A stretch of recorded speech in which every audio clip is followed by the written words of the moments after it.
comment o, tí n bá rí comment máa respond o. I don't know. Kí ló ń ṣẹlẹ̀ lórí YouTube? So I'm streaming on YouTube and Facebook. I need to set up TikTok lórí fóònù. Àbó tí wà ń bẹ̀.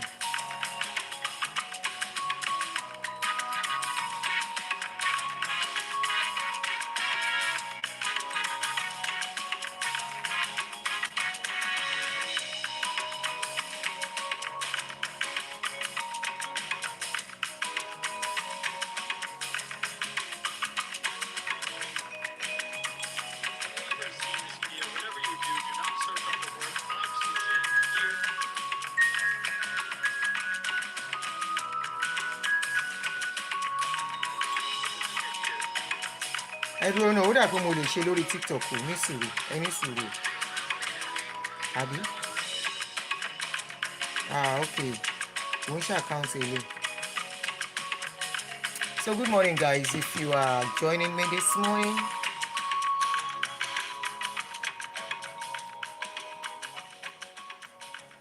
A kú ojúmọ́ o. Ṣáàfíà ni o. Ẹ káàárọ̀. Mo kí yín tẹ̀yẹtẹ̀yẹ o. Welcome and thanks for joining me. Due to popular demand. Ẹ̀yin tẹ́ ẹ̀ send the aunty let's talk on Jumoke. Èmi á parí ring light yìí o. Ó ń kọ́ sí mi lójú o, mi ì dẹ̀ fẹ́ tán náà ni. Ṣé ẹ̀ ń rojú mi? Eléyìí bẹ́tà. Iná yẹn ń kó sí mi lójú. Can you guys see me? Good morning, thank you. Kíkẹ́ lọmọ. Tèmítọ́pẹ́ YouTube ló sá wá. Gbogbo àyè ló gbà ẹ́. YouTube ló sá wá ni. Good morning guys. YouTube ló sá wá láàárọ̀ yìí. Anyway, gbogbo àyè ló gbà anywhere you go we dey together. Good morning, where is my brother? Ṣé wà ń bí iṣẹ́? Lara, good morning. How are you? Mi ò rí kọ́mẹ̀ntì ti YouTube Facebook o. Orí Facebook tún smart pa láàárọ̀ yìí. Okay, let me watch from here so I can see comments. Orí Facebook tún smart pa láàárọ̀ yìí.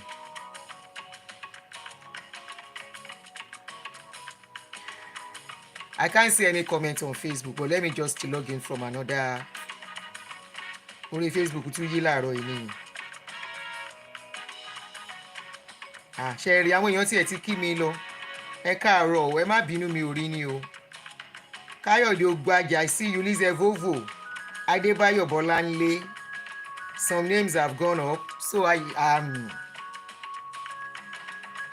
Aminotoyin Okubadejo. So I'm greeting you all. I'm not seeing comments on the screen, on the phone I'm using. So ẹni bínú ni o.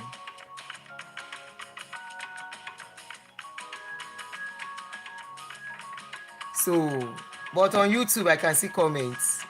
Ẹ káàárọ̀. How are you guys doing? A kú àná. How many of you were with me yesterday on the show we did yesterday concerning that general overseer?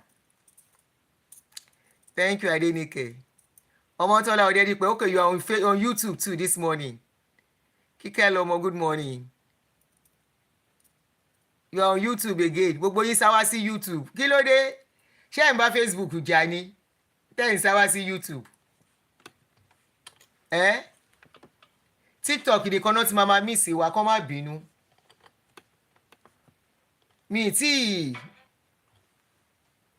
I need to do it today tí n bá dé. Irú Scottish team tí ò lè má wo show mi lórí TikTok. Ó máa miss me, but I think she should come to Facebook too. I don't know why most of them stay on YouTube or on TikTok. So good morning everyone. Thank you for joining me. This is your page, Real Talk with Aunty Aduni. I'm welcoming every one of you specially. And your name, my name is Aunty Aduni or Aduni. It all depends on what you want to call me. I welcome you. I talk on religion and relationship. and any trending matters on social media. So this morning we are picking on Jumoke Oniburedi because there is a lot to learn from that story, especially for parents and for younger ones, young ladies. You know, people, I have like about 4 people sending it to me, Auntie, please analyze the video. And I had a long discussion about it with someone. And due to that popular demand, I'm doing this show this morning. Please kindly help me to share. That's the only thing I need from you. As you are watching, help me to press the share button, especially on Facebook. I know people share on YouTube. Kí ló ń ṣẹlẹ̀ sí YouTube wa láàárọ̀ yìí? So kindly help me to share, and don't forget to like. And all right. So yesterday we did a show about a general overseer who was sleeping with anything in skirts, including his children. So there is this voice notes. I didn't play the voice notes complete yesterday. I have another voice notes that where the children were talking and confirming to their mother that I want to be okay. Bolanle Ayeni, I can see you, so I want to be looking at comments because I can't see comments. So I need to go this way, go this way. Shoot. I guess there's nothing I can do.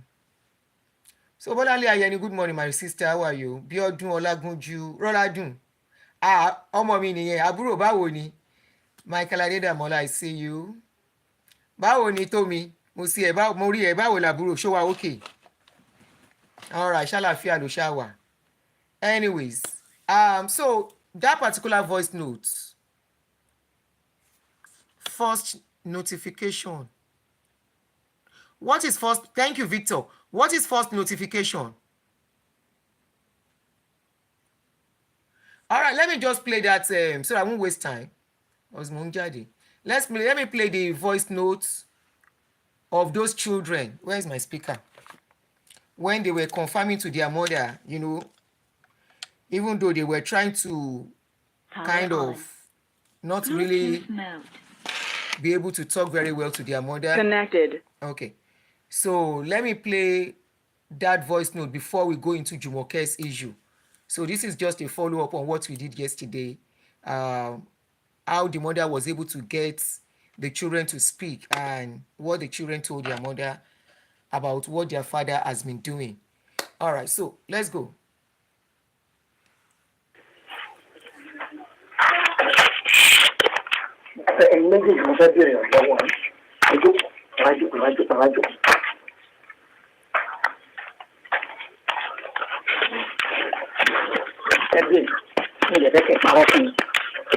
Ìwọ ló sọ fún mi pé àánú tí ilé àánú sọ fún ẹ nípa dáàdì sọ̀rọ̀ ọjọ́ tó sọ fún mi pé bóyá àánú sọ nǹkan kan fún ẹ.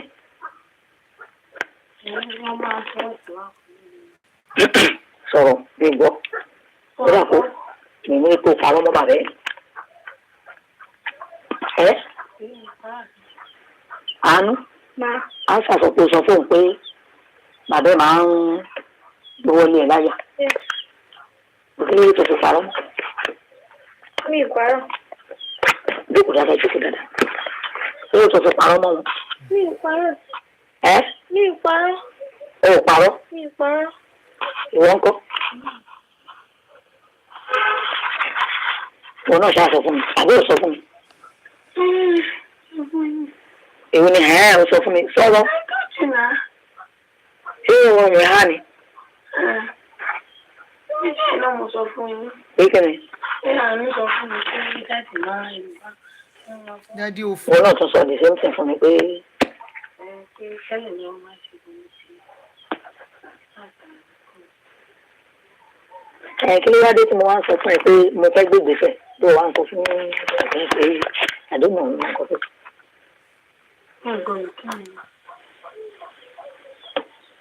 Aha! Àǹtí Níkẹ́. Tí mo nǹkan kan yẹn mọ̀ yìí. Ọmọ ṣe ń dín ilé ẹ̀ tí wọ́n pèsè ẹ̀ pààrọ̀ mọ́ wọn. Ẹ jẹ́ kí n mọ̀.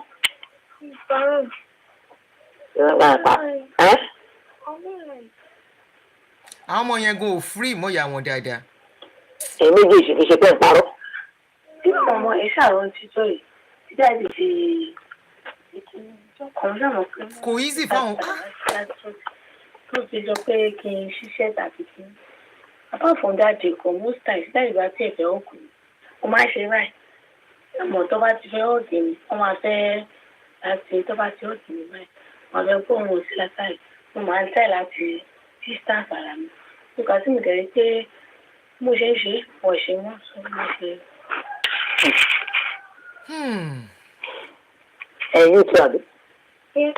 I know àǹtí nìkẹ́ mo mọ̀ pé orí YouTube lẹ́wà. ọmọ ìdí tí mo fi ń béèrè láti pé wọ́n mi ìbá yín sọ bẹ́ẹ̀ because mi lè máa wò yín níran àbí ṣé kí n máa wò yín níran ṣe fẹ́ kẹ́nìbọ̀dì mú lẹ́sìn yín ẹ̀yin náà dẹ̀ mọ̀ nǹkan tó ń lọ inú ayé lákòókò tàwa yìí ṣé mo parọ́ so mo mọ ìdí tí mo fi ń bí yín kí má dàbí pé ṣe ní náà sọ bẹ́ẹ̀ fún mọ́mi wa nǹkan tó ṣẹlẹ̀ òun lẹ sọ fún mi ṣé kí ni mo mọ̀ gbà ẹ̀ ṣáà lẹ pè mí ẹ sọ bẹ́ẹ̀ fún mi ẹ dá mi lóhùn.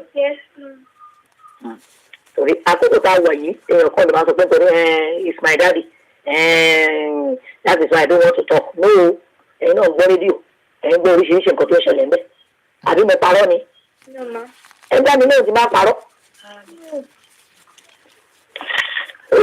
ìyẹn ni mo ṣe ń béèrè tí wọ́n máa di pé yẹ̀sẹ̀ ṣe ní ìlànà pé wọn ló lọ kó sínú àwọn ọmọ ẹ̀ kọ́ fi tó lọ kọ́ wọn ṣé èmi ni mo kọ́ yín. mi ò gbọ́ wo.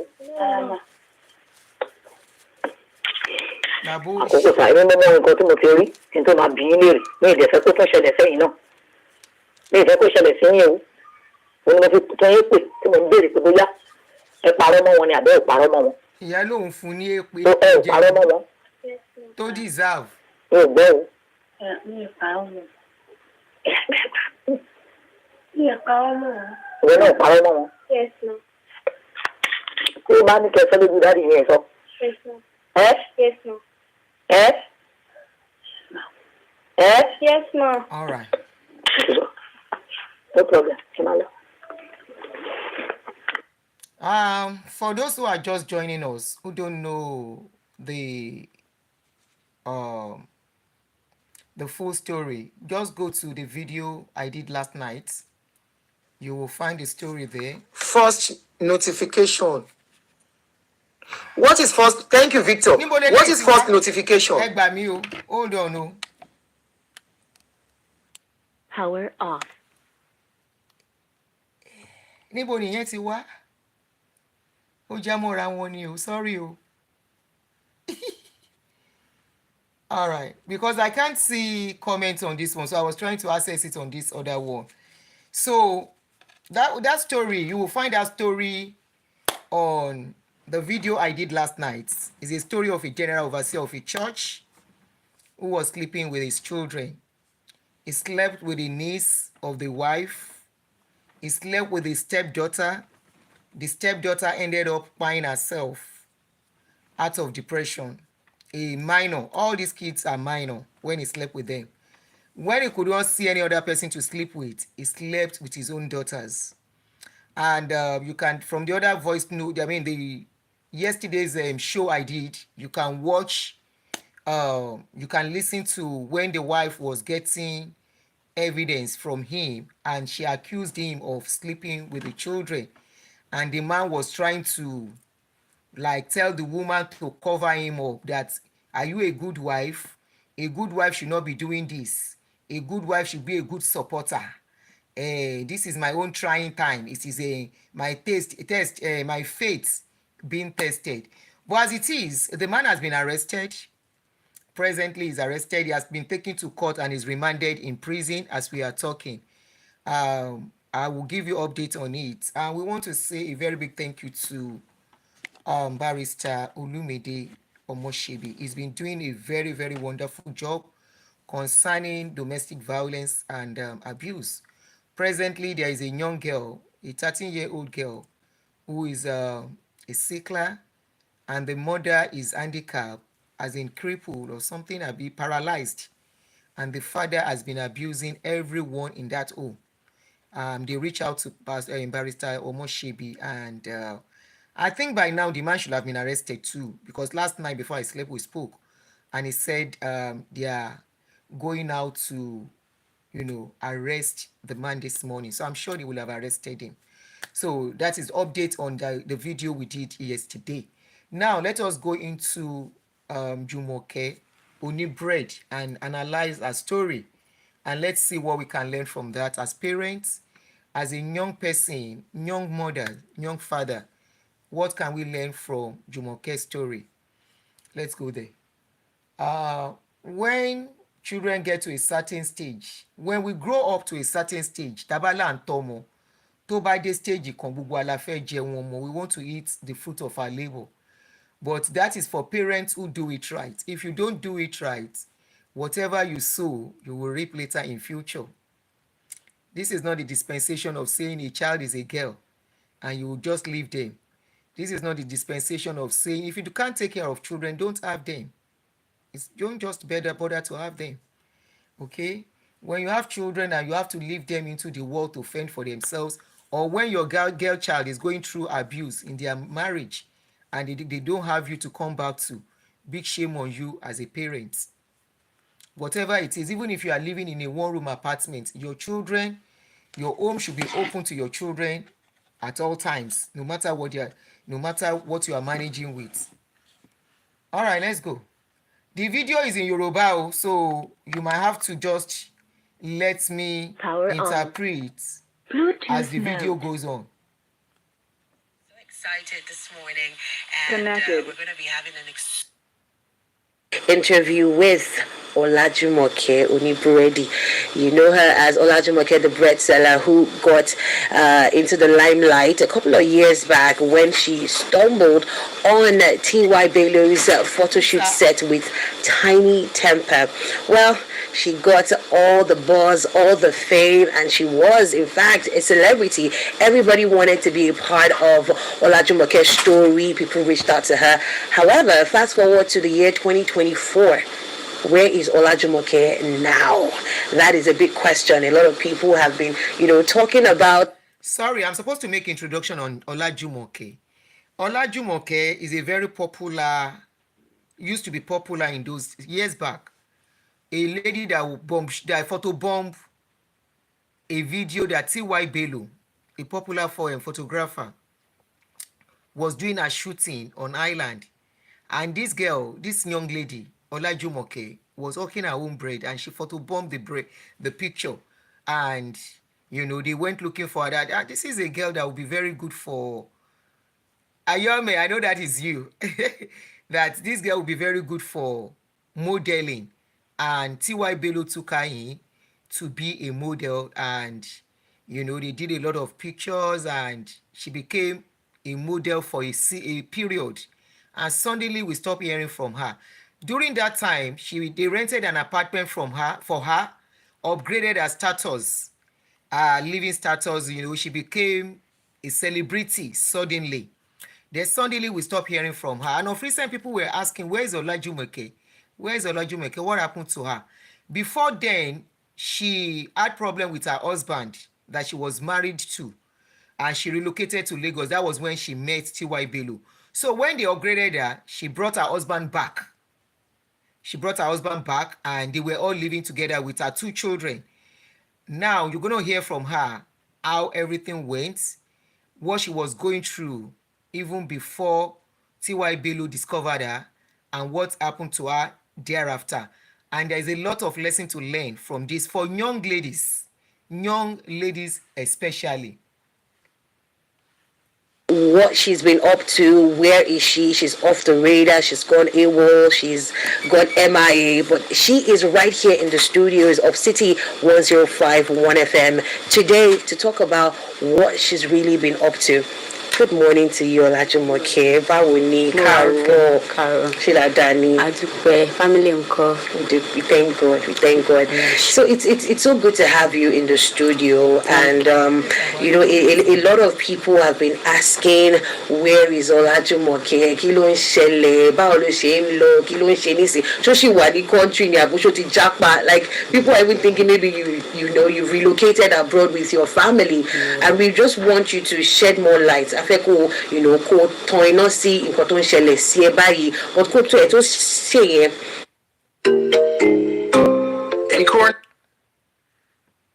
That's advert. Kó má lọ bá show yẹn jẹ́.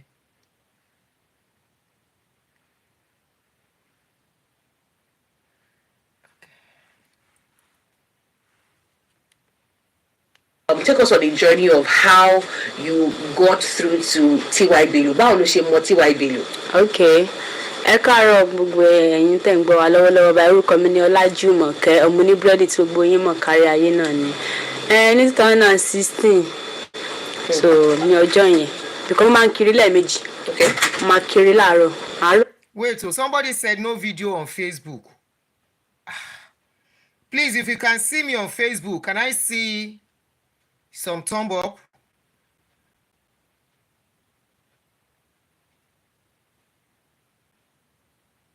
Can I see some thumb up? Somebody said on comment section there is no video on Facebook. Like I told you, I can't see comments where I'm streaming, but I'm looking at it from another phone. So can I see some thumb up and some yes if you can hear me and you can see me? If you can see me, can you tell me, can you let me know before we go on? Me ò rí comments in bio, so I think Facebook system, that's Facebook system. But if you can see me and you can hear me, kindly show some love and let me see some comments. Okay, let me check from this other phone. Kí wá ló ń ṣe Facebook láàárọ̀ ìbáyìí? To Jumoke, Oniburedi, and I like.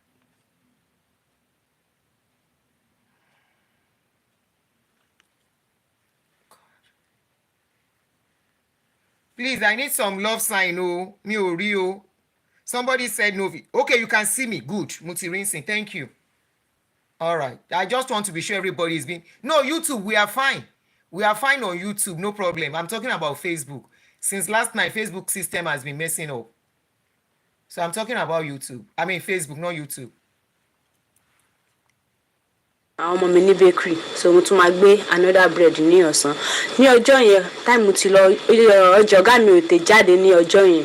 Mo ń kánjú pé àwọn customer mi máa ra bread lọ́wọ́ another person náà ń kánjú ọ̀kan dá mi lọ. Ọ̀gá mi sàn káàmù mi dáhùn pé má worry wàá ta ìsìn ló máa dé lágbára lọ. Mo sàn ní ẹgbẹ́ tètè ìtẹ̀jọ́ ààrẹ kí nìkan mo sàn ń kàn wọ́n lójú ọjà. Oh, video Olajumoke lẹ́ ń sọ. Okay, now I get you. Mo dẹ̀ fẹ́ fẹ̀yìntì ni o, máa ṣe adjust nìyẹn if I have to do that. Okay, let me adjust. Shoot. Oh no. Okay. So I didn't know you are talking about Olajumoke's video. I want to relax my back. That's why I did my system that way, because having this show, if you stay too long, your body will start aching you. Me, my man, 4 hours, 5 hours video, and they are really trying. I give it to them. Okay, let's see.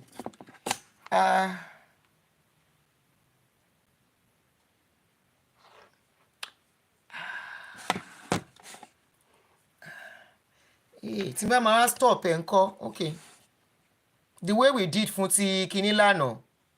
Mo tó ọjà mo sáré lọ wẹ̀ balabala mo sanra gan ni lọ́jọ́ yẹn mi ò para mo kàn sáré wọ aṣọ pé sódà máa lè tètè ta ọjà fáwọn customer mi so mo gbé ọjà because Ọ̀yádìrín estate kò jìnnà sí bakery ọ̀dọ̀ wa so inú bẹ́ẹ̀ ni mo máa ń kiri inú Ọ̀yádìrín estate mo gbó má kókó yẹn gbogbo bẹ́ẹ̀ ni mo máa ń kiri so lọ́jọ́ yẹn mo fẹ́ lọ sọ́dọ̀ àwọn customer mi sára àwọn yẹn tán pọ̀ níwájú wọ́n pọ̀ wọ́n ya fọ́tò mi ò mọ ọkọ̀ kan tí wọ́n ṣe èmi dẹ̀ fẹ́ kọjá tèmi tí mo pé anyway àwọn ilé ò dá èmi dúró mo ń sọ fúnra mi pé àwọn tó wà nílùú jọ́ọ̀nù ò dá èmi dúró mi fẹ́ kọjá láti lọ ta ọjà tèmi. wọ́n tẹ̀lé bá ẹ ra nǹkan tó ń ta wọ́n lè fẹ́ bá mi ra bread so they can buy from you what you're selling. yes so mi ò padà mo kọjá tèmi mo lọ. Okay. I can't do this o. wà á di báyà ọjọ́ kejì àbí ọjọ́ kẹta. This is stressful for me.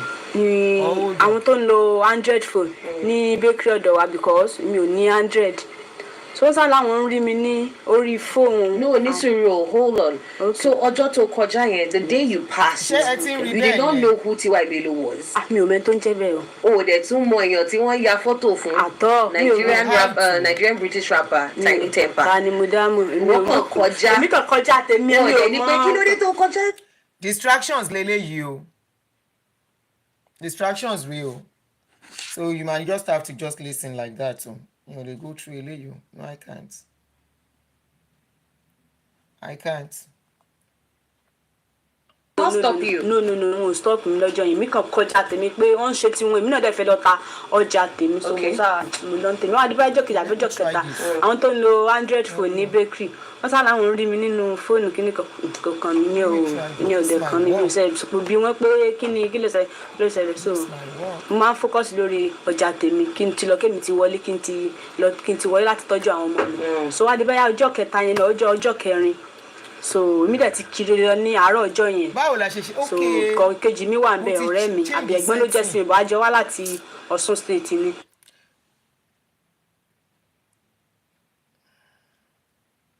It will be better. Èèyàn kan send the message nsìn with a mirror. Mirror mi ò lè lọ change the mirror kẹ́ máa wo gbogbo inú yàrá mi o. Hell no.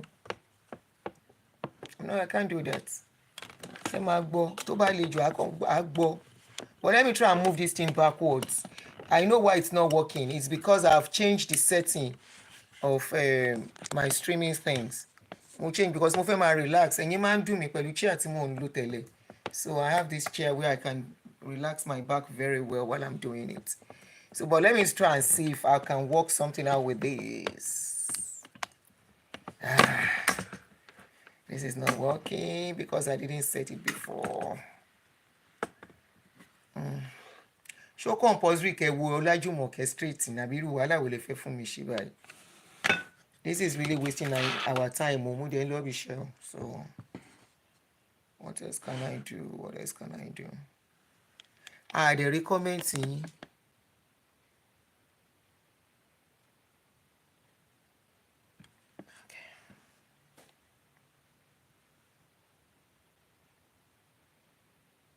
Be having an exclusive interview with Jumoke Oniburedi.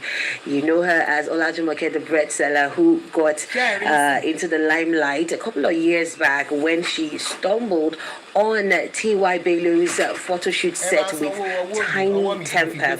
Well, she got all the buzz, all the fame, and she was, in fact, a celebrity. Everybody wanted to be a part of Jumoke's story. People reached out to her. However, fast forward to the year 2024. Where is Jumoke now? That is a big question. A lot of people have been, talking about what she's been up to. Where is she? She's off the radar. She's gone AWOL. She's got MIA. She is right here in the studios of City 105.1 FM today to talk about what she's really been up to. Good morning to you, Jumoke. Báwo ni, Carol.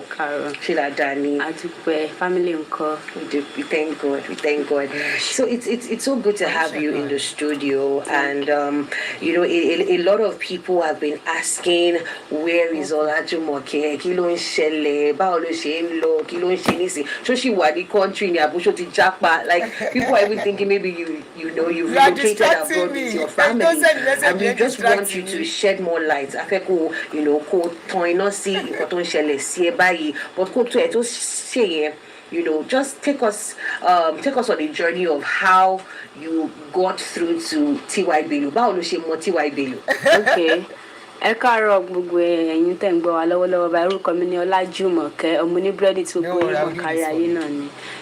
Ní 2016, so ní ọjọ́ yẹn, because mo máa ń kiri lẹ́ẹ̀mejì. Mo máa kiri láàárọ̀ yẹn, mo máa dé níbi 2:00. Mo máa sáré tọ́jú àwọn ọmọ mi ní bakery, so mo tún máa gbé another bread ní ọ̀sán. Ní ọjọ́ yẹn, time ti lọ, ọjọ́ ọ̀gá mi ò tè jáde ní ọjọ́ yẹn. Mo ń kánjú pé àwọn customer mi máa ra bread lọ́wọ́ another person náà. Kánjú ọ̀kan dá mi lọ, ọ̀gá mi sàn ká mú mi dáhùn pé má worry wàá ta ìsìn ló máa dé lágbára Ọlọ́run. Mo sàn ní ẹwẹ́ tètè ìtẹ̀járe kí nìkan mo sàn kàn wọ́n lójú. Ọjà jáde, mo to ọjà, mo sáré lọ wẹ̀ balabala. Mo sanra gan ní lọ́jọ́ yẹn, mi ò para, mo kàn sáré wọ aṣọ pé sódà máa lè tètè ta ọjà fáwọn customer mi. So mo gbé ọjà because Oyadiran estate kò jìnnà sí bakery ọ̀dọ̀ wa, so inú bẹ́ẹ̀ ni mo máa ń kiri, inú Oyadiran estate mo gbó Makoko yẹn, gbogbo bẹ́ẹ̀ ni mo máa ń kiri. So lọ́jọ́ yẹn mo fẹ́ lọ sọ́dọ̀ àwọn customer mi, sára àwọn èèyàn tán pọ̀ níwájú, wọ́n pọ̀, wọ́n ya fọ́tò. Mi ò mọ orúkọ kan tí wọ́n ń ṣe, èmi dẹ̀ fẹ́ kọjá tèmi, mo rò pé anyway àwọn ilé ò dá èmi dúró mo ń sọ fúnra mi pé àwọn tó wà ní lójú ọ̀nà ò dá èmi dúró mi fẹ́ kọjá láti lọ ta ọjà tèmi wọ́n tẹ̀lé bá ẹ ra nǹkan tó ń ta you know they can buy from you what you're selling. Yes so mi ò padà mo kọjá tèmi mo lọ. Okay. So wá di báyà ọjọ́ kejì àbí ọjọ́ kẹta ni àwọn tó ń lo Android phone ní bakery ọ̀dọ̀ wa because mi ò ní Android. So sá láwọn ń rí mi ní orí phone. No, Nisuru, hold on. Okay. So ọjọ́ tó kọjá yẹn, the day you passed, you did not know who Tiwa Bello was. Mi ò mọ̀ tó ń jẹ́ bẹ́ẹ̀ o. Oh, dẹ̀ tún mọ èèyàn tí wọ́n ya photo fún. Àtọ́. Nigerian British rapper, Tiny Temper. Ta ni mo dá mọ̀? Wọ́n kàn kọjá. Èmi kàn kọjá tèmi mi ò mọ̀. Ní pé kí ló dé tó kọjá? Do you want me to interpret or you understand what she's saying? Do you want me to interpret? Because she's telling the story of how she came to Lagos, how things were tough for her in Osun State, and she came to Lagos, and how she goes to take bread to resell. And in one of the days that she went to sell bread, a picture was taken, and she doesn't have a phone, Android phone then. So she doesn't know, but people kept calling her to tell her that they saw her in a picture. They saw her in a picture that is trending on I think social media or magazine, I can't remember now, that they saw her and she didn't take it as a big deal. It did not stop you. No, stop me lọ́jọ́ yẹn. Mi kàn kọjá tèmi pé wọ́n ṣe tí wọ́n èmi náà dẹ̀ fẹ́ lọ ta ọjà tèmi. So mo sá mo lọ tèmi. Wọ́n á di bá ọjọ́ kejì àbí ọjọ́ kẹta. Àwọn tó ń lo Android phone ní bakery. Wọ́n sá láwọn rí mi nínú fóònù kíní kankan mi ní ọ̀dẹ̀ kan mi ò sẹ́ sọ bí wọ́n pé kí ló ṣẹlẹ̀ so mo máa ń focus lórí ọjà tèmi kí n ti lọ kémi ti wọlé kí n ti wọlé láti tọ́jú àwọn ọmọ mi. So wá di bá ọjọ́ kẹta yẹn ọjọ́ kẹrin.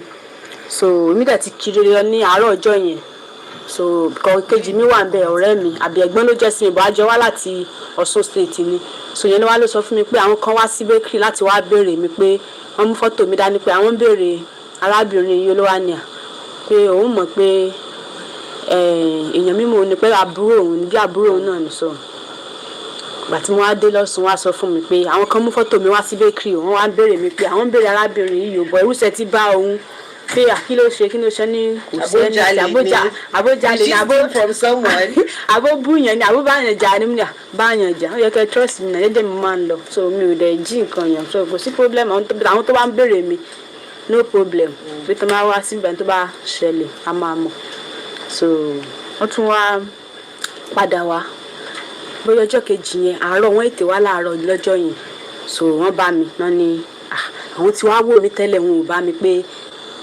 àǹtí Tiwa Bello ń béèrè mi mo ní ta ló ń jẹ́ àǹtí Tiwa Bello wọ́n ní nínú estate ibi tí mo ti máa ń kiri yẹn náà ni wọ́n ń gbé mo ní àǹtí Tiwa Bello wọ́n ń béèrè mo ní kí ni mo ṣe wọ́n ní mo ṣe ní ti pé fọ́tò tí wọ́n yà ní ọjọ́ yẹn tí mo gbanú ẹ̀ kọjá pé so torí ẹ̀ ni wọ́n fi ń wá mi mo ní kò sí problem mi ìgbà yẹn mo sá tẹ̀lé wọn lọ sí ọ̀dọ̀ àǹtí Tiwa Bello ní ọjọ́ yẹn gbé ọmọ mi mo pọn dání so àjọ lọ sí ọ̀dọ̀ àǹtí Tiwa Bello so náà wọ́n kí mi wọ́n fún mi lóúnjẹ wọ́n ṣe gbé wọ́n ní à. So she said after some time Tiwa Bello came to look for her at the bakery. That is just to cut it short to save time. Tiwa Bello came to look for her and met her with her daughter, with her children. She has 2 kids, remember. So àwọn tí wọ́n mi láti bẹ́ẹ̀ bí 5 days sísìn pé wọn ò kí ń bá mi ní bakery mo ní àbáyá tí mo bá ti kiri lọ so wọ́n ní àfọ́tò tí àwọn ń yà ní ọjọ́ yẹn. Learn about crypto and get rewarded. When there is advert, I have to stop it so it doesn't affect the show.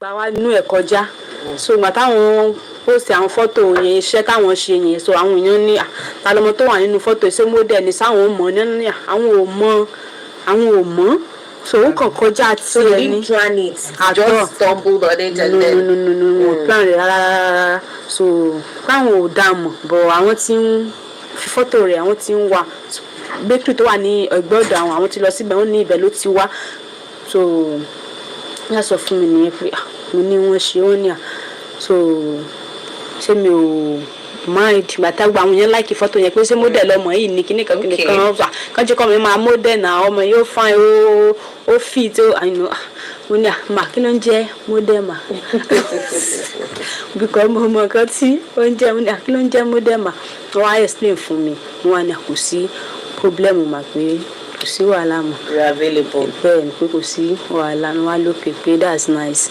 so ìgbà yẹn wọ́n sá mú mi sọ́dọ̀ agent tó máa train mi tó dẹ̀ máa wá iṣẹ́ fún mi so wọ́n mú mi lọ sọ́dọ̀ agent yẹn so yẹn ló ń wá iṣẹ́ fún mi tó ń wá iṣẹ́ fún mi because àǹtí tí àwọn ní time fún gbogbo nǹkan báyìí so wọ́n sá wá ìyẹn tó máa monitor mi ìyẹn tó wà òkè tó máa monitor mi láti wá iṣẹ́ fún mi láti máa train mi so wọ́n sá fi mi sọ́dọ̀ ẹni yẹn nígbà yẹn. Wow. So I mean ní àsìkò yẹn at that point in time a lot of people wanted Olajumoke as in àwọn èèyàn ní Ọlọ́run Olajumoke ẹjọ́ bẹ̀mí wo you know a lot of people were like oh Olajumoke they were using you as point of prayer content you know prayer request pé God the God that visited Olajumoke come and visit me because everybody wanted something to do with you a lot of brands so ṣé o lè rántí àwọn èèyàn tó fẹ́ àwọn èèyàn tó bá ẹ ṣiṣẹ́ àwọn èèyàn tó fún ẹ ní endorsement bí ambassador deals ṣé o lè rántí. Okay, so so she said at a point they asked her they introduced her into modeling. She didn't know what it was, but she was introduced into modeling by T.Y. Bello, and T.Y. Bello attached her to an agent to get her jobs. So the anchor was asking her that can she remember the people that she was introduced to, the agents that she worked with. She said she cannot remember. You remember this lady was not educated. This is one thing I did not mention as we were going on. She was not educated. She was just opportuned, you know, to meet the likes of T.Y. Bello. What gave her the advantage is that she's very tall, very slim with very beautiful shape, modeling shape. And she still has her shape even till now, despite having 2 kids. Okay. Ọ̀gá Abuja Sellis Bakery l'Abuja ń bá wọn náà ṣiṣẹ́ àwọn company mi náà báyìí tí mo bá ṣiṣẹ́ nígbà yẹn bọ̀ ogbó náà kọ́ ni mo rántí wọn bọ̀ àwọn tí mo rántí nìyẹn Payport àti Sellis Bakery ní Abuja so àwọn tí mo dẹ̀ rántí nìyẹn. Okay. So at a point she advertised for Payport and Zenith Bakery as she mentioned. She said the rest she can't remember the remaining people she modeled for. Osho, stop distracting me with your comments. Up until now, ṣé wọ́n contact nígbà tí wọ́n rí ẹ mọ́ àbí was it like a period of time tí wọ́n gbà ẹ́ sí iṣẹ́? No, láti ìgbà yẹn because my agreement yẹn máa sign fún wọn ní bóyá bíi brand ambassador so ìgbà tí mo ti lo time yẹn tán so mi ò ṣiṣẹ́ pẹ̀lú wọn so kò ní bóyá wọn fẹ́ renew contract. Okay so àwọn tó wá fún ẹ ní sponsorship nǹkan torí pé a gbọ́ pé bíi Sujimoto wọ́n fún ẹ nílé wọ́n tún fún ẹ ní education fún bí I'm not sure so mo fẹ́ kó sọ fún wa like how did it go, what was your deal with Sujimoto, how did you meet him? So bí mo ṣe meet uncle Sujimoto láti ọ̀dọ̀ Aunty Asuka ni because Aunty Asuka mọ̀ wọ́n. So tata ni Aunty Asuka sí wọn? Aunty Asuka bí ẹ̀gbọ́n náà jẹ́ sí mi. Ṣé family àbí? No, kì í ṣe family so àgbà Aunty Asuka àti Aunty T.Y. Bello ọ̀rẹ́ ni wọ́n. Ọ̀rẹ́ ni wọ́n so látọ̀dọ̀ Aunty T.Y. Bello ni mo ti mọ Aunty Asuka. So Aunty Asuka ni wọ́n mọ Uncle Sujimoto. The need and the Aunty Asuka you're talking about is the owner of Media Room Home. Yes. Okay. Right. So àti ọ̀dọ̀ wọn ni mo ti mọ Uncle Sujimoto so ni Uncle Sujimoto fi gba ilé fún mi nígbà yẹn sí Surulere. Yes, wọ́n rẹ́ǹtì ilé fún mi níbẹ̀ yẹn 5 years wọ́n sanwó 5 years síbẹ̀ so wọ́n dẹ̀ furnish gbogbo inú ilé yẹn so wọ́n dẹ̀ tún máa ń fún mi lówó ọ̀nà Sujimoto máa ń fún mi lówó máa ń ti gbẹ oṣooṣù báyìí wọ́n fún mi ní owó ní gbogbo ìgbà yẹn máa fún mi ní sálárì ní gbogbo ìgbà yẹn mi ò bá wọn ṣiṣẹ́ ògbọ́ wọ́n máa fún mi ní sálárì ní gbogbo táìmù yẹn Mama, every month. Every month. Yes. Okay. So when you moved to the apartment, did you move alone? Did you move with your children, your family? Yes. So but wọ́n gba ilé fún mi nígbà yẹn. so I will interpret. Because So just let her nígbà just tí continue for a àǹtí tí while. wàá bẹ lórí mi gbà yẹn so wọ́n bí mi gbà yẹn pé ṣé mo ní ọkọ mo ní bẹ́ẹ̀ ni pé mo lọ́kọ pẹ̀lú ọmọ méjì so ní wàá ní inú àwọn máa dùn láti mìtì ọkọ mi náà because nǹkan táwọn bá fẹ́ ṣe fún mi ó máa jẹ́ pé ọkọ mi náà máa wà ní ibẹ̀. So she wanted to meet your partner. So when you say oko in English means husband. Yes. So he's your husband. Ofe tissue Locker. Tissue locker. No. Locker. Yes. So báwo lẹ ṣe tọmọ fi dé baby daddy. Wọ́n pè rú yẹn ní English. Okay, baby daddy. So was your baby daddy? Yes. Ṣé tí wàá bẹ ló mọ̀ pé baby daddy ni? No, mi ò sọ fún bí kan gba tí wọ́n bí mi nígbà yẹn pé ṣé mo lọ́kọ ẹ mọ̀ ojú bí tó tèmi gbé nígbà yẹn pé ṣé mo ní ọkọ mo dẹ̀ ní mo lọ́kọ pẹ̀lú ọmọ méjì wá nínú àwọn máa dùn láti meet ọkọ mi. So you were never married to this man? No, àti ṣe marriage. Okay. Àti wed. Okay. So mo dẹ̀ mo wá ń gbà yẹn so ngbà tó ń kú sí Jumoke tó ń dẹ̀ gba ilé fún wa bìkọ́ wọ́n bí ọkùnrin sí Jumoke bí mi gbà yẹn pé mo máa like láti pé kán gbalé fún sí mi wọ́n ní Surulere wà okay because mo mọ gbogbo yẹn nígbà tí mo fi ń kiri bread wọ́n ní Surulere máa wà okay so mi àtàwọn ọkọ mi àti àwọn ọmọ mi so bẹ́ẹ̀ ni àwa move lọ síbẹ̀ together. Yes. Okay, so I mean, I'm sure a lot of people were happy for you, your family members, because Olajumoke is now this superstar, this celebrity. I'm sure only PA nígbà yẹn àbí. But then again, I mean, luck and fortune smiled on you, and you were just like an A-list celebrity all of a sudden.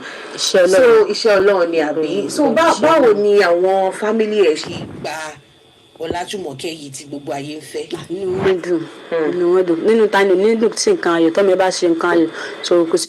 So she said at a point, T.Y. Bello asked if she was married, and she said yes, but she wasn't actually married. The man was just a baby daddy that she had 2 kids for. And she went to bring the man when they were to give her accommodation. That is all the recap of all the stories she's been telling. That she brought the man, and she, a particular Jumoke, was the one that paid for her accommodation in Surulere. Upgraded her to a very beautiful apartment in Surulere in Lagos. Nídùn láìláì àfòǹbí tó rẹ̀ ò bá pé lọmọ rẹ̀ máa ṣe nǹkan ayọ̀ ló máa nínú òun nídùn. Baby daddy wa ń kọ́ ṣé inú ẹ̀ náà dùn? Inú ẹ̀ máa dùn of course inú ẹ̀ dùn gidi gan ni. Ṣé ṣe wà papọ̀ báyìí? Àjọṣe papọ̀. Kí ló ṣẹlẹ̀ tẹ́ fi sí papọ̀? It's a long story. Sọ fún ajá mọ̀ because funny enough mi ti ẹ̀ mọ̀ pé ẹ̀jọ̀ fẹ́ra because everybody is saying partner, and in the blogs and on social media it is you and your husband. It was when you said it now fẹ́ra o fẹ́ra. Yes. So it was just a baby daddy situation. Okay. So why is it that you are no longer together? Okay, because kí n tó kúrò ní Ìré nígbà yẹn anyway à ń gbé pẹ̀lú family house là ń gbé ilé bàbá ọkọ mi ibẹ̀ là ń gbé so ẹ mọ̀ kò sọ́gbọ́n bí èsì máa gbé pẹ̀lú family ọkọ tí wọn kò ní sí problem so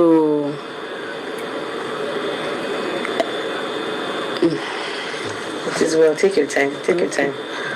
So problem máa ń wà láàrin mi àti ìyá ọkọ mi tẹ́ pé because tẹ́lẹ̀ mo gentle mi ò kí ń sọ̀rọ̀ rárá ìfúnmọ́ sí mi gan mọ́ gbogbo àwọn ọmọ tí mọ́ sí mi bí mo gentle gidi gan ni mi kì í sọ̀rọ̀ so ìgbà tí because wọ́n fi mí sí ẹnu ìkọ́ṣẹ́ nígbà yẹn ni mo pàdé bàbá ọmọ mi yẹn ká fi pàdé ara wa tó fi tẹ́ pé mo lóyún first born mi ní ìgbà yẹn so mo dẹ̀ lọ sí family house wọn yẹn ilé bàbá rẹ̀ ìyá rẹ̀ náà ń gbé níbẹ̀ so mi ò kí ń sọ̀rọ̀ mi ò tó máa ló kún ó kún tó máa ló fà ó fà ìfúgọ́ gba àwọn kọ̀ọ̀kan gan ní ìgbà yẹn ìgbà tí ní 2016 yẹn gbogbo àwọn tó gbé pẹ̀lú wa ní Ìré yẹn tó jẹ́ student because student pọ̀ nínú ilé wọn bẹ̀ yẹn àwọn tó jẹ́ student gbogbo gan máa ń comment tó máa ń pè mí pé mo really try ìgbà tí mo fi wà ń bẹ̀ yẹn pé mo try kíníkan gbogbo tí mo fara dà ní inú ilé yẹn àná ọ̀dà so wọ́n máa ń threaten mi wọ́n máa ń fún ogun wọn mi lọ́rùn tẹ́ pé máa ní mò ń bú àwọn kìnnìkan. As in family ọkọ yẹn. Yes, máa ní mò ń bú àwọn so time tó yẹ kémi baby daddy pé so time tó yẹ kémi close ní shop lélẹ́yìí ìgbà tó bá yẹ kí máa ṣe irun fún customer lọ́wọ́ màmá close máa ní mo lọ sí láti lọ dá inú oúnjẹ ní ilé ìyá ọkọ mi ọ̀dọ̀ ìyá ọkọ mi ní àwà so mo máa close mo máa lọ sí ilé so tẹ́ pé wọ́n kó mi láyà sókè nígbà tí mo wà ní ibẹ̀ yẹn wọ́n kó mi láyà sókè tẹ́ pé ntí ọkọ mi bá dẹ̀ ti sọ fún ọkọ mi ìyẹn máa gbọ́ kò ní listen láti gbọ́. Touch me or this kitten and So the picture I showed earlier was when she was selling bread, and this was the time she was doing modeling. This is Jumoke, the same person you saw talking. This is how few years ago. So she's now explaining how she started and how she started having problem with her ex-husband, who is now ex-husband.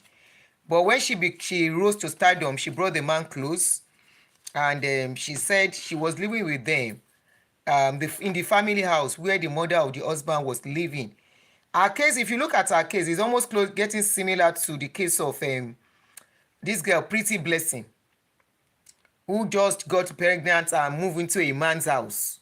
I was saying it yesterday, if your pikin get belle, don't just throw them and say, you don't get belle, you go. You are just telling the child that, you are telling the man that the girl no get family. I will kill you. Adipo mama nà mí nínà gítẹ́ pé gbogbo ojú mi báyìí ó máa ga tẹ́ pé. Ṣé ọkọ ni baby daddy nìyẹn? Baby daddy, yes. So ó máa ń nà ẹ́ kẹ̀. Máa ń nà mí. Nígbà wo ṣé nígbà tí ẹ mú sí Sùúrùlérè? No, mò ń bọ̀ síbẹ̀ yẹn. So ìgbà tí mo wà tá a wà ní Ọ̀ṣun state yẹn ní Ìrè. Àti ìgbà yẹn ló ti ń bẹ̀rẹ̀. Láti wà láàrin mi àti bóyá èmi àti ìyá rẹ̀. Bóyá Mr. Dasande wà láàrin wa tí ìyá rẹ̀ ti rojọ́ fún. Kò ní gbọ́ tẹnu tèmi kémi sọ̀rọ̀. Ó máa nà mí tó máa nà mí tẹ́ pé gbára mi báyìí yóò máa tó máa ga fún ẹgbàá láìpẹ́ yẹn na bébì ìgbà mi ò máa lé bẹ́ẹ̀tì tó máa lé. So it's gonna swell up whenever it beats you. Díẹ̀ tẹ́ pé tó bá nà mí báyìí gbára mi báyìí ó máa lé ni tẹ́ pé gbára mi máa lé mi tún máa mú mọ́ra mi níjẹ́ kí mọ́ sí mi ó gbọ́ because mọ́ sí mi náà ń gbé ní Ìrè yẹn because mọ́ sí mi bá gbọ́ tí máa lọ sọ́dọ̀ mọ́ sí mi láti sọ fún mi pé báyìí mo ti máa lọ sọ́dọ̀ mọ́ sí mi tẹ́lẹ̀ láti sọ fún mọ́ sí mi máa sọ fún mi pé àwọn ò fẹ́ lọ́kọ. Yes, yẹ pé bẹ́ẹ̀ àwọn làwọn fẹ́ ní ọkọ pé kó lọ fẹ́ ọkọ because ìgbà yẹn àbúrò mọ́ sí mi ó ní mi ò gbọ́dọ̀ fẹ́ ìyẹn bàbá ọmọ mi yẹn pé mi ò gbọ́dọ̀ fẹ́ tẹ́pẹ́ yẹn máa nà mí pé àní mi ò gbọ́dọ̀ fẹ́ àwọn ti wà ní Ìrè ti pẹ́ àwọn táwọn ń gbé níbẹ̀ tó tó di pé mi dé láti Ìbàdàn pé àwọn làwọn nǹkan tí àwọn rí pé mi ò lè fẹ́ bọ̀ǹgbà tọ́rọ̀ orí dẹ̀ ti wọ̀ kò sí tẹ́yẹ everybody wọ́n fẹ́ ṣe mú so mo fi ń gbé pé pẹ̀lú wọn bíkọ́ tí máa lọ sọ́dọ̀ àwọn family àbímọ sí máa ní àwọn òfin mi ní ọkọ̀ àwọn kọ́ làwọn ní kí n lọ ní ọkọ̀ àwọn òdẹ̀lẹ̀ ní kí n kúrò ní ibẹ̀ so mọ́mí sí mi ò kí ń dá sí i so ìgbà tó yẹ mí ò wá lọ sí ọ̀dọ̀ mọ́mí sí mi mọ́ pé lóòótọ́ mọ́mí sí mi ò fi mí lọ́kọ lóòótọ́ mi ní ó wù láti fẹ́ra mi ní ọkọ ìyàwó Sàárà tó pé ó máa nà mí máa tún mú mọ́ra gbogbo àwọn student tó wà nínú ilé yẹn gbọ́n máa pity mi láyé pé wọ́n na baby because tí ọkọ àti ìyàwó bá wọ́ ọ̀sẹ̀ máa gbọ́rọ̀ ti ẹnu ìyàwó kò yẹ pé tìyẹ́ nìkan ni ó máa gbọ́ nínà náà ni kò ń sẹ̀ kíní kò ń sẹ̀ kejì mi ò lè kà á tẹ́gbùgbà máa wá tó bá máa ga báyìí tó máa wú báyìí tó máa nà mí bíi pé bébì tẹ́ pé táìmù yẹn tó bá nà mí ní wọ aṣọ tí apá rẹ̀ kéré máa wọ aṣọ tí apá rẹ̀ tó bá long mi ò ní sọ fẹ́ anybody yàtọ̀ fáwọn tó bá wà nínú ilé yẹn àwọn student àjọ ń gbé yẹn tó máa mọ̀ mi ò ní sọ fún anybody so wá di that 2016 yẹn January tí mo fẹ́ wá sí Èkó ń gbà yẹn so ó tó nà mí náà ni ní that particular January yẹn ọkàn tèmi ti ṣí láti pé kí n kúrò níbẹ̀ yẹn wá sí bakery padà bí mo ti wá sí bakery yẹn rí pé kí n kúrò tó máa ti kó máa mú dínà tó máa nà mí pa ọkàn mi ti ṣí so tó wá di January yẹn náà mi sọ ìjà kan tún wáyé láàrin bóyá mi àti ìyá rẹ̀ àbí ẹ̀gbọ́n rẹ̀ or something like that náà ni so tó tún di pé nínà tó tún nà mí bóyá December 1st or December 29 mi ṣe ìrántí ká mọ̀ pé táìmù yẹn náà ni so tó tún di pé ó tún nà mí tẹ́pọ̀ gbára mi ó tún wó lé ó ṣe gbẹ̀ so adé ń dákàrà ní ọjọ́ yẹn bí kò máa ṣe remembrance dáàdì wọn ní January 1st so ọjọ́ yẹn náà nítorí náà mi kúrò nídìí àkàrà tí à ń dín yẹn náà so àtìgbà yẹn ọkàn mi ti ṣí pé kí n kúrò ní ibẹ̀ yẹn kí n wá sí Èkó so ó dijọ́ kejì àbíjọ́ kẹta mo páàkì àwọn ẹrù mi. Ibo wà lọmọ wà? ọmọ. So let me quickly translate what she's saying. Interpret what she was saying. She said she became pregnant and she had no choice than to move with a man. And her mother was like, my hand is not there. You are the one that is giving yourself out to this man. So after packing into the man's house, she's always having squabbles with with her mother-in-law. That is the man's mother. And they're always fighting. That once the husband comes back, the husband will descend on her and beat her like he's beating his baby. Beat her seriously to a pulp with belt and everything, that she will have a lot of marks on her body. And, she kept enduring in that house and in that marriage. She stayed put. So that is just to recap what she's saying. Did you leave your child? You brought the child to Lagos with you? Yes.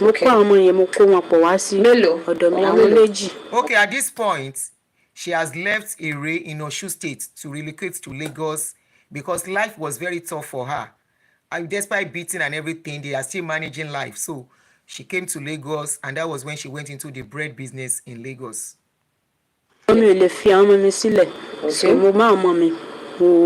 Kó wọn wá sí bakery nígbà yẹn mo pack ẹrù mi so ìgbà tí mo ṣe dé bakery gan ìyẹn tí mo ní bí ọ̀rẹ́ mi yẹn.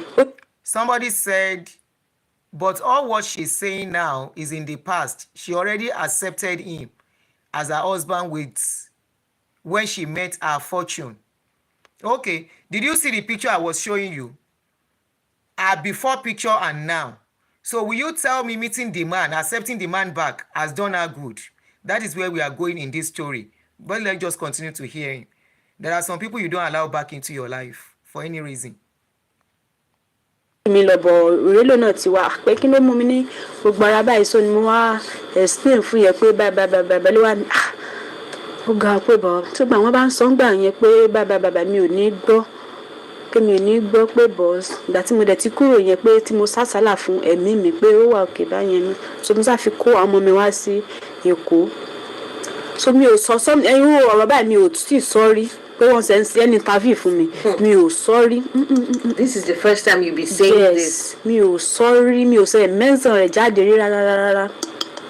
She said she never mentioned it to anybody. Maybe if she had mentioned it to T.Y. Bello will not say, go and bring that man back into your life.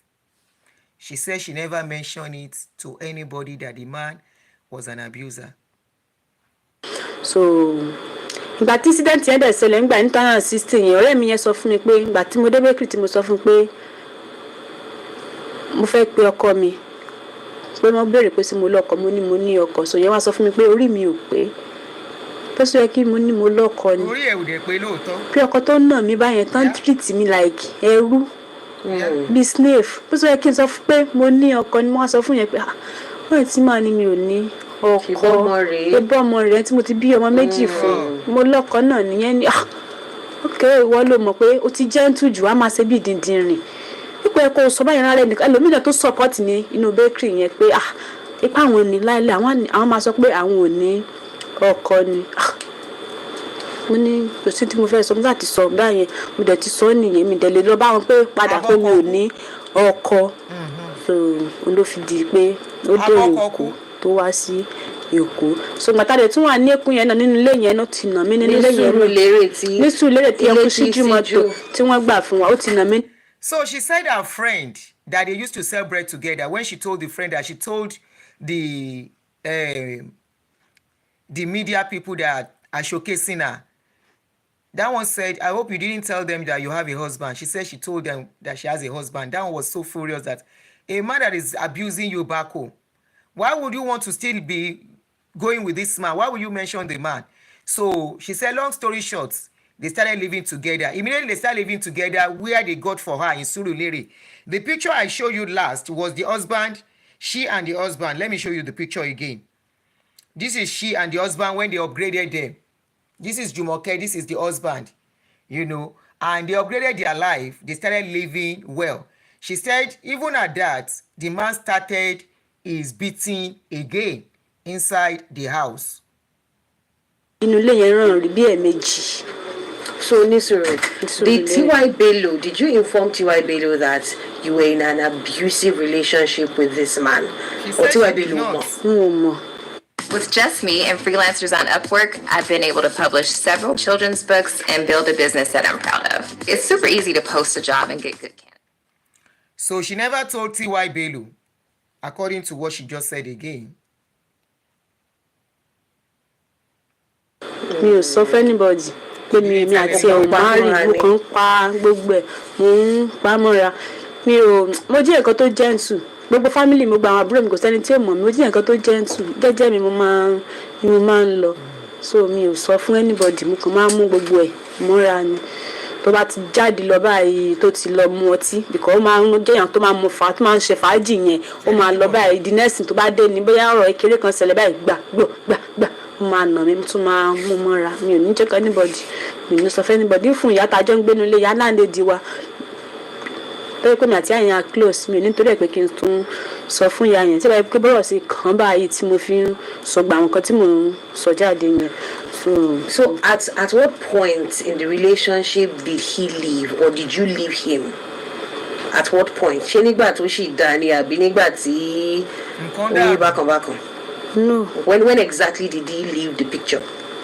Ó ti máa tó bóyá bíi going to 4 years báyìí tẹ́mi àti ẹ̀ ti depart. Going to 4 years báyìí. So ìgbà tó máa nà mí kò ṣiṣẹ́ kò sí anything.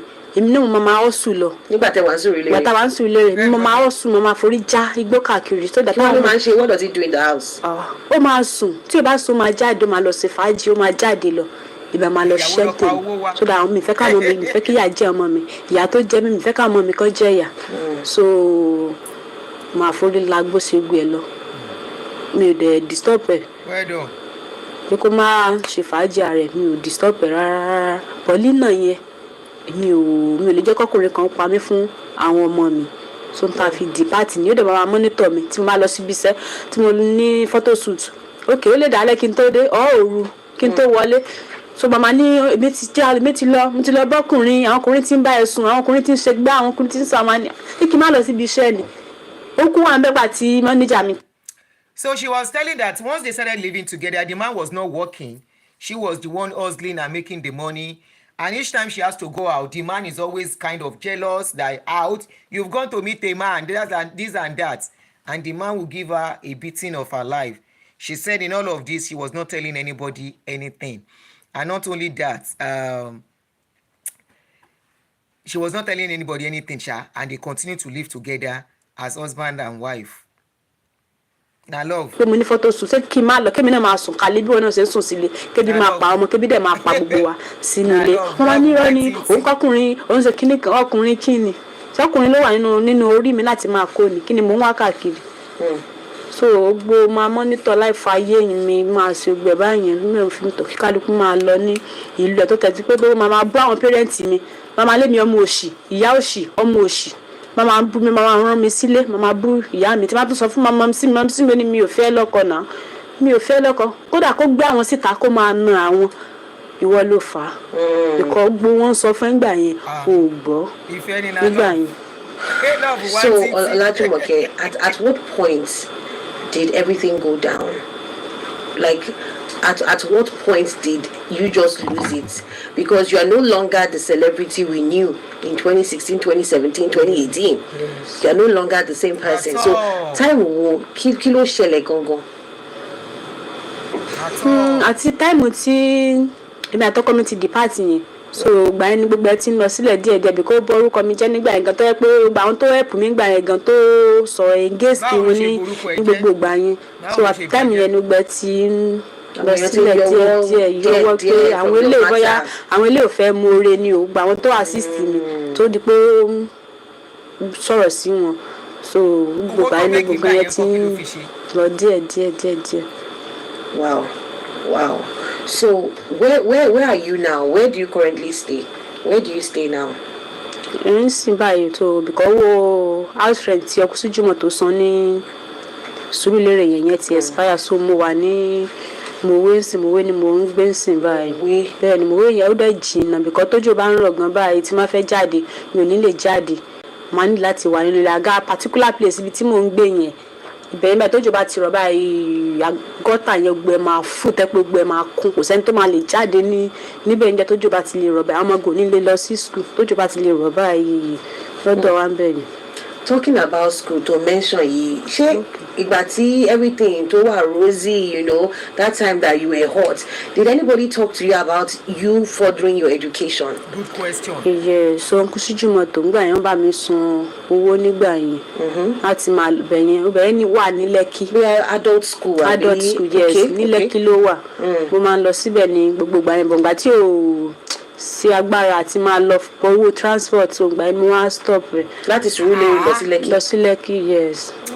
Okay, so you stopped it. So you did not continue your education. Yes. What about your management team? Ṣé kò sí bí manager tó bá ẹ tó gbogbo ẹ, tó lè bá sọ̀rọ̀ tó máa bá ẹ schedule day ẹ tó máa bá ẹ schedule gbogbo, endorsement ẹ àti gbogbo lílọ bíbọ̀ ẹ? There was nobody around? No. So you were doing it all by yourself? Yes.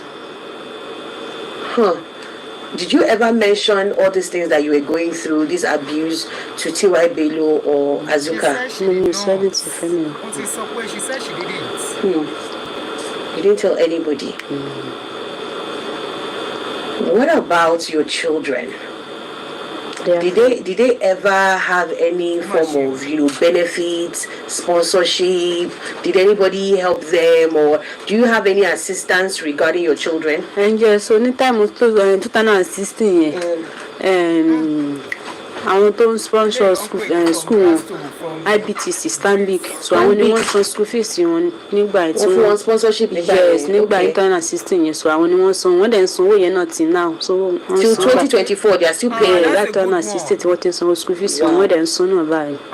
Wow, that's amazing. How do you now do parenting? Báwo ló ṣe máa ń ṣe parenting? Torí mọ́mì ni ẹ kò dẹ̀ sí ni kò sí bá ṣe lè fẹ́ sọ. Husband and wife, mother and father, they are important. Wọ́n ṣe pàtàkì inú ayé ọmọ. So báwo ló ṣe tó jẹ́ pé wọ́n nìkan ni àbí ṣé baby daddy ṣé máa ń send owó fún for where? Aṣọ school oúnjẹ. Níbo. So báwo ló ṣe? So mo ṣe rántí ọjọ́ kan time December ní bóyá bíi 2 years sínsìn or 3 years sínsìn. Fún ẹsẹ̀ ló mú fóònù tó pè mí gbà yẹn pé send me your account number. Mo fẹ́ ra aṣọ fún àwọn ọmọ o so that wọ́n máa lè wọ aṣọ yẹn fún December mi dẹ̀ máa bá yín send owó oúnjẹ náà. Inú mi ṣe dùn lọ́jọ́ yẹn pé Ọlọ́run mọ̀ ṣe o láti bóyá bíi 2 years tí ó ti pè mí àti ọmọ sílẹ̀ tí ó pè tí ó bother anything tí ó béèrè àwọn ọmọ mo ní Ọlọ́run mọ̀ ṣe o. Mo bá send account number láti bóyá bíi 3 years sínsìn mi ò rá láti débi pé mo máa rówó kò sẹ̀ pé wá mọ́ èmi ló dẹ̀ bọ́dà ti pè because mi ò tọrọ owó lọ́wọ́ ẹ̀ òun ló wù pé kó sọ fún mi kí n send account number òun fẹ́ send owó sáwọn ọmọ kan fi ra aṣọ ká dẹ̀ fi ra oúnjẹ mi ò rí anything láti gbà yẹn mi ò dẹ̀ bọ́dà láti pè òun ló dẹ̀ bọ́dà láti pè mí so mi ò bọ́dà ti pè rárá so nípa bí mo ṣe ń tọ́jú àwọn ọmọ yẹn anyway a lè tọ́jú ọmọ Ọlọ́run ló ń bá wa tọ́jú àwọn ọmọ wa so ìgbà orí yẹn gan ni mo fẹ́ lọ báyìí so àǹtí T.Y. Bello pẹ̀lú àǹtí Àsúkà because lágbà tí ò ti sẹ́nìtì ní ọwọ́ mi mọ́ àti jẹ àti mú ó difficult so àǹtí Àsúkà àti àǹtí T.Y. Bello ò fi mí sílẹ̀ wọ́n really try fún mi gan ni because tí wàá ṣe ti àǹtí T.Y. Bello àtàǹtí Àsúkà mo ti máa padà sí bakery láti máa ta búrẹ́dì padà síbẹ̀ àbí kí òun ṣe lè gbọ́rọ̀ mi mọ́ báyìí wọn lè gbọ́ pé Ọlájùmọ̀kẹ́ ó wà níbì kan mọ́ ta ló ń jẹ́ Ọlájùmọ̀kẹ́ ọ̀pá tí òṣèlú ní ti mi ò rẹ́bí mi ò rí ara mi ò rẹ́ ní bọ́ọ̀dì kò sọ̀rẹ̀. Did you know you can mark this destination?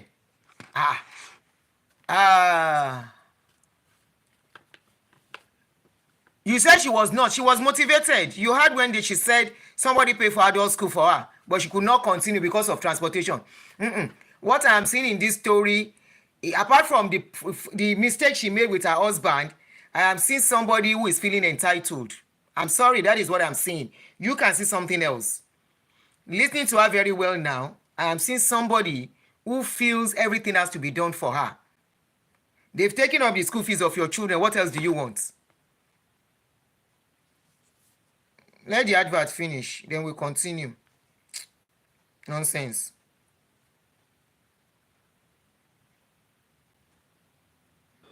Àtọ̀ fún àǹtí Tiwa Bello àtàǹtí Àsúkà because àǹtí Tiwa Bello ṣe máa ń sọ̀rọ̀ àbí àǹtí Tiwa Bello. Bẹ́ẹ̀ ni àjọ máa ń sọ̀rọ̀ àtàǹtí Tiwa Bello àtàǹtí Àsúkà because àǹtí Tiwa Bello sọ fún mi pé Ọlájùmọ̀kẹ́ máa ro anything gbogbo nǹkan tó lọ fún ẹ ó máa padà wá máa gbàdúrà àwọn kò máa mọ nǹkan dájúdájú pé ò lè padà sí bakery láti lọ máa ta búrẹ́dì gbogbo anything táwọn bá ní àwọn máa fi assist ẹ Ọlájùmọ̀kẹ́ yẹn àǹtí Tiwa Bello the same thing àǹtí Àsúkà náà táwọn náà pè mí pé Ọlájùmọ̀kẹ́ máa ro anything o anything tó bá ti need máa pè mí ò lè padà sí bakery láti máa ta búrẹ́dì àwọn òdẹ ní jẹ́ kí àwọn ọmọ ẹ kó sọ́fà ò ní jẹ́ káwọn ọmọ ẹ kan jìyà rárá gbọ́n táwọn bá ti ní lágbára wọ́n máa ṣe fún ẹ so wọ́n dẹ̀ ń ṣe fún mi ní àǹtí Tiwa Bello àtàǹtí Àsúkà wọ́n really try fún mi gan ni mi ní pé wọ́n gbà mí mi nípa àǹtí Tiwa Bello àtàǹtí Àsúkà mi ní pé wọ́n gbà mí máa kàn rówó nínú àkáǹtì mi ni bóyá látọ̀dọ̀ àǹtí Tiwa Bello kò ní bóyá bí wíìkì yẹn náà máa tún látọ̀dọ̀ àǹtí Àsúkà máa pè wọ́n pé àǹtí thank you wọ́n náà mọ̀ pé you need it tí mi ò bá béèrè ó yẹ káwọn mọ̀ pé àwọn máa fún mi because àwọn mọ̀ pé kò sẹ́nìtì lọ́wọ́ mi so àǹtí Àsúkà ti pè mí rí lọ́jọ́ kan pé Ọlájùmọ̀kẹ́ come to my house kí wọ́n á gbé food stuff nílé wọ́n ti bá mi ra rice ẹ̀wà òróró gbogbo ẹ̀ wọ́n ní kí wọ́n á gbé ní ilé àwọn tó mo dẹ̀ lọ gbé mo ní àǹtí ẹ̀ ṣe gan ni o the same thing bẹ́ẹ̀ náà ni àǹtí Tiwa Bello náà wọ́n máa ń send mi owó sí mi tí má ti pè wọ́n báyìí pé àǹtí mo broke báyìí ní àǹtí Tiwa Bello wọ́n máa send owó sí mi pé kí n lọ fi ra food stuff fún àwọn ọmọ mi kí n fi take care ara mi àti àwọn ọmọ mi kò tún ní pẹ́ tá máa fi send owó sí mi the same thing àǹtí Àsúkà náà tí má ti pa àǹtí Àsúkà báyìí bóyá àwọn ògbé kọ̀ mi wọ́n máa pè àbúrò wọn pé kó pè mí ìyẹn máa pè mí pé àǹtí ní àwọn bíìsì pé àwọn rí kọ́ mi ìyẹn àǹtí Àsúkà báwọn rí kọ́ mi pé kí ni mo fẹ́ máa ní àmú fẹ́ sọ fún mi pé mo broke ni o so mi ò lẹ́ni tì nílé kò sí táwọn mi àtàwọn ọmọ mi fẹ́ jẹ so ìyẹn máa ní òkè so àǹtí ní àti send money so máa send owó sí mi ìyẹn àǹtí Àsúkà wọ́n máa send ẹ̀ sí mi kí n bí wọ́n kàn tó fún mi rárá tí wọ́n ti lè pè wọ́n báyìí pé àǹtí mo broke mi ò lóúnjẹ ńlẹ̀ kò sówó nǹkan lọ́wọ́ mi tí mo fẹ́ ra oúnjẹ fún ọmọ mi máa ní òkè send me call my sister I'm very busy now call my sister she will send you money. Kò sígbàkigbà tó bá pè wọ́n. Whenever you call them they always reach out to you. Kò sígbà tí mo bá pe àǹtí Tiwa Bello pẹ̀lú àǹtí Àsúkà kò sígbà tí mo pè wọ́n àgbà tí gbogbo nǹkan ti ṣẹlẹ̀ báyìí tí wọn kì í dá mi lò wọn dẹ̀ fìgbà kan complain fún mi pé kò sí lọ́wọ́ àwọn ìkọ́ kódà wọ́n tún máa ń sọ fún mi pé tí mo bá nídìí nǹkan àwọn ò lè mọ̀ bí kò àjọ gbé. So you have to voice out. mo ní láti sọ fún àwọn àǹtí Àsúkà àti Tiwa Bello pé mo ní láti sọ fún àwọn pé mo nídìí nǹkan báyìí so that wọ́n máa lè send ẹ̀ fún mi. So Ọlájùmọ̀kẹ́ nínú gbogbo nǹkan tó ti ṣẹlẹ̀ báyìí what lesson would you say you have learned from then up until now?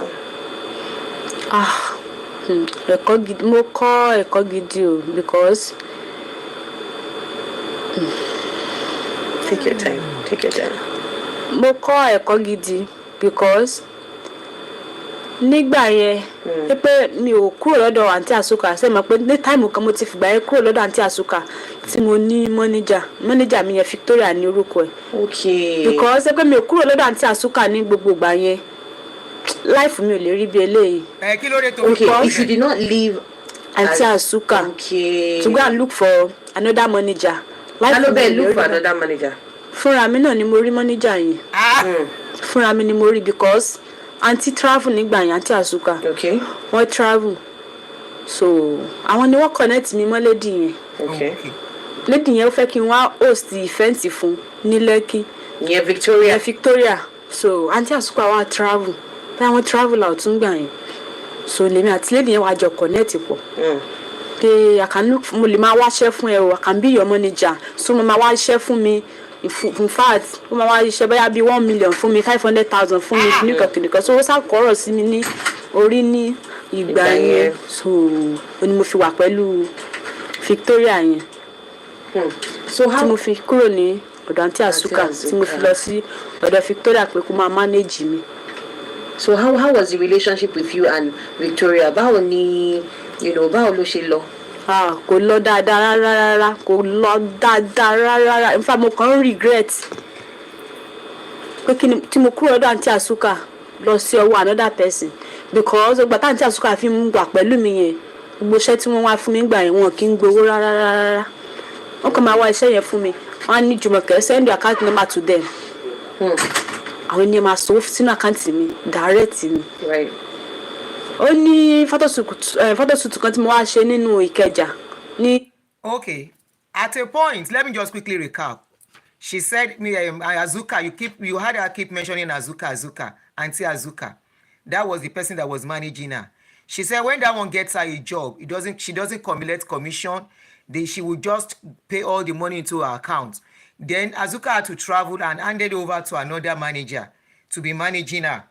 And that one was probably collecting commission from the money. She said that was where her trouble started from. At this point, the husband was still there, stressing her. She said up till now, Azuka and T.Y. Bello are still helping her, and in particular, Shiju Motors is still paying for her children's school fees, but life is no more the same for her again.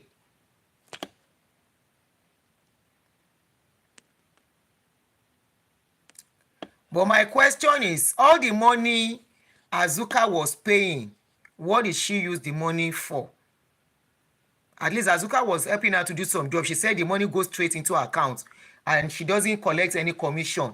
Where was all the money? What did she use all the money to do? Okay, I should have even opened my curtain.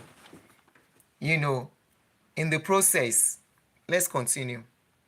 By 2017 or 2016, so my auntie la jọ lọ síbẹ̀ auntie ló mú mi lọ sọ́dọ̀ woman yẹn fún mi ní 100,000 wọ́n dẹ̀ gbé drinks gbogbo nǹkan wọn kó fún mi nígbà yẹn wọ́n á sọ fún auntie Azuka pé auntie owó tí woman yẹn fún mi ní eléyìí o take your own there wọ́n ní no Jumoke I know you need the money kò gbọ́n táwọn fẹ́ fi ṣe tọ́jú àwọn ọmọ ẹ̀ kò fi tọ́jú àmì ní òkè máa drinks nǹkan kan mú bẹ́ẹ̀ lọ fún ọmọ wọn nílé auntie ní àwọn ò ní ìdí ẹ̀ pé àwọn kan sókun nǹkan táwọn ṣe fún mi tó fún Ọlọ́run táwọn ní dẹni tó gba táǹtì Azuka fi ń wá iṣẹ́ fún mi wọn ò kí ń gba owó nínú owó mi rárá wọn kì í gba owó níbẹ̀. So this Victoria was in charge of she was managing you. Yes, no managing. And your social media because at a point I won't try looking for you on social media now. It's like there's even a tweet. There's a tweet from one Bolanle Cool on X says. That was in 2023. It says, where is Olajumoke Orishagona, the bread seller turned model? So your social media was buzzing. You had more than hundreds of thousands of followers. Yes. All of a sudden, we did not see. So what happened to your social media page? Or your social media pages? Okay. So, Victoria yẹn no manage gbogbo. Could there for any details? Mi ò ní. Password yẹn owó ẹ̀ ló wà. Olú máa ń bá mi post n bá ní photo shoot tí mo lọ olú máa ń post sí gbogbo ẹ̀ so ìgbà tí mo dé bá ṣiṣẹ́ pẹ̀lú 2 years tí mo rí pé kò sí benefit kankan fún mi ò ní kò sí anything fún mi nǹkan máa lọ ṣiṣẹ́ ni mi ò kí ń rówó a travel lọ sí South Africa mo lọ fún Soweto Fashion Week nígbà yẹn a lọ adé owó nǹkan kó fún mi ní share tèmi mi sáré lọ síbẹ̀ yẹn lọ́fún yẹn máa san owó fún mi ò mọ iye tán san mo sáré pé máa sá fún mi ní owó ṣùgbọ́n tá a dé pé kémi náà ṣe gbà tó bá kàn mí ó sọ fún mi pé accommodation níbẹ̀ yẹn you are the one who pay for it a máa carry Uber you are the one who pay for it hotel you are the one who pay for it feeding you are the one who pay for it mo lọ ṣiṣẹ́ ní South Africa ó gba àwọn èèyàn máa mọ̀ pé mo lọ South Africa ó ti lọ ṣiṣẹ́ owó ti wà lọ́wọ́ ẹ̀ mo lọ mo dé 50,000 mi ò rí gbà. So you didn't make any money from that trip? At all. Ẹ̀ẹ̀mejì tí mo lọ sí fún South Africa ní travel pé mo lọ ṣiṣẹ́ níbẹ̀ mi ò rí owó kankan mo ti lọ ní mo ti bọ̀ pẹ̀lú aṣọ mi. Ó máa láti fowó feeding accommodation Uber money kìnnìkan money no money kan lọ ṣiṣẹ́ so mi lè rí pé lè kò lè pay mi. Okay, give me my password. Kó fún mi ní password mi padà. Ó refuse kó fún mi ní password. Dìsín. Victoria mi kan rẹ̀ mi lẹ́kún kò fún mi ní password Where's mi the picture ó of wà that lọ́wọ́ ẹ̀ báyìí Victoria? so gbàtàntí àsúkánú gbọ́ngbà yẹn wọ́n try láti bá mi gbà á kò àárín Kò gbà release so it, mo dẹ̀ fi shoot. open another one. Oh God, you've gone through so much.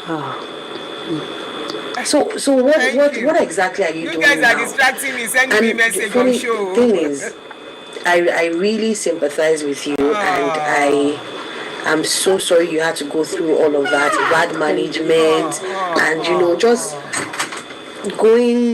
having a nosedive from all the razzmatazz and all the celebrity status you had. People loved you, but you just went off the radar, so people could not keep up with you. Can you social media but you were also not anywhere on social media. Yes. So I just want to sympathize with you, and I am really sorry you had to go through all of that. And I'm just praying for restoration.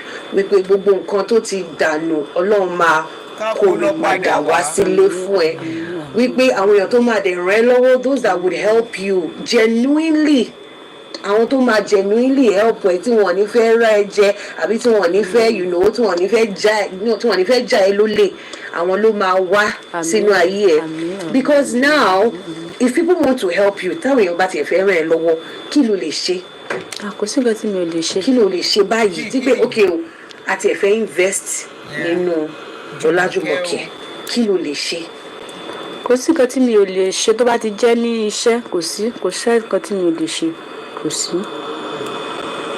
sí nǹkan tó lè ṣe. Yeah, because ó wù mí lọ́kàn gbogbo ìgbà yẹn so gbogbo nǹkan yẹn jáde ńgbà yẹn pé kémi náà kí n ṣe open bakery bóyá small bakery so kémi náà máa. Credit card companies probably. And I hear our people say education is a scam. I laugh when I hear that statement. When I hear people say education is a scam, it's a regular slogan now back in Nigeria. You will know education is not a scam when you get to a certain stage in your life.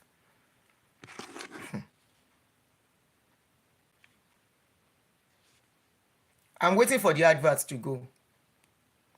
Amen. Thank you. I'm seeing your message. That person that the message is popping in. I'm seeing your message. Thank you very much for your encouragement. All right. Ṣe gbogbo àwọn pastries bíi donuts, cake, gbogbo àwọn nǹkan yìí. Mi ò lè ṣe cake, gbogbo àwọn mo nana láti gbogbo àwọn bread yẹn no bakery la máa ń sun ibẹ̀ la ń gbé. So gbogbo àwọn something like that mo ní experience ẹ̀ lórí mi, so yẹn kan máa gba èèyàn tó máa assist èèyàn ní ibẹ̀ yẹn ni so tó wù mí gbà yẹn nìyí láti ṣe open bakery kékeré ló tó wà lọ́kàn mi lẹ́yìn kó tó di pé gbogbo plan yẹn ó dàrú. Yes. Ṣó fẹ́ padà lọ school ni torí èmi rò bóyá aside gbogbo nǹkan tó fẹ́ ṣe yìí ó yẹ kó tún padà lọ school kó lọ kàwé sí torí ìyẹn gan ó máa jẹ́ kí òye ẹ ṣí sí. Do you understand? And of course, financial literacy. Ṣó mọ̀ nǹkan wà tí ó ń trend ní ìsìn tó ń sọ pé her money her power. Obìnrin tó bá lówó ẹ̀ ó máa lẹ́nu láti ṣe nǹkan tó fẹ́ ṣe. Do you understand? Because all the monies that you get that time, if you were able to rightfully invest it in other things, the story would not be like this today. Who knows? Do you understand? So what did you also think about, if people want to invest in your education, because one of those like Suji Motors, he invested in your education, but because of transportation wise, I hope that will not be the same thing if someone wants to just do that for you. Ràn mí ní school inú mi máa dùn because ó wù mí because pé mo kàwé sí ni Victoria kò ní fìyà jẹ mí báyẹn because mo pé mi ò mẹ́nìtì máa ṣiṣẹ́ tí wọ́n gbé kinní fún wa òun náà ló máa kà òun náà ló máa kà nǹkan tó bá ti kà jáde òun náà ni kí n máa ti sá ó máa ní kémi sá mi ò kú mọ nǹkan tó wà níbẹ̀ kílẹ̀ náà ni mo fi ní lọ́ọ̀yà náà dẹ̀ ní tán ìsáàmì sọ ní tìsá so gbogbo ẹ̀ mo fa gbẹ̀lé Ọlọ́run lọ́wọ́ but my. She said lawyer náà dá ìkẹrì mi ṣáà ní sọ anything so lawyer tún máa ràn mí ní school inú mi máa dùn so mo dé máa serious dé lórí. I'm so sorry. I wish I could just hug you right now in the studio. I'm so sorry you had to go through all of that. But then again, kí ló fẹ́ sọ fún Ọlájúmọ̀kẹ́ 2016? kánú láǹfààní láti bá Ọlájùmọ̀kẹ́ 2016 Ọlájùmọ̀kẹ́ tó kọjá níwájú sẹ́ẹ̀tì T.Y. Bello.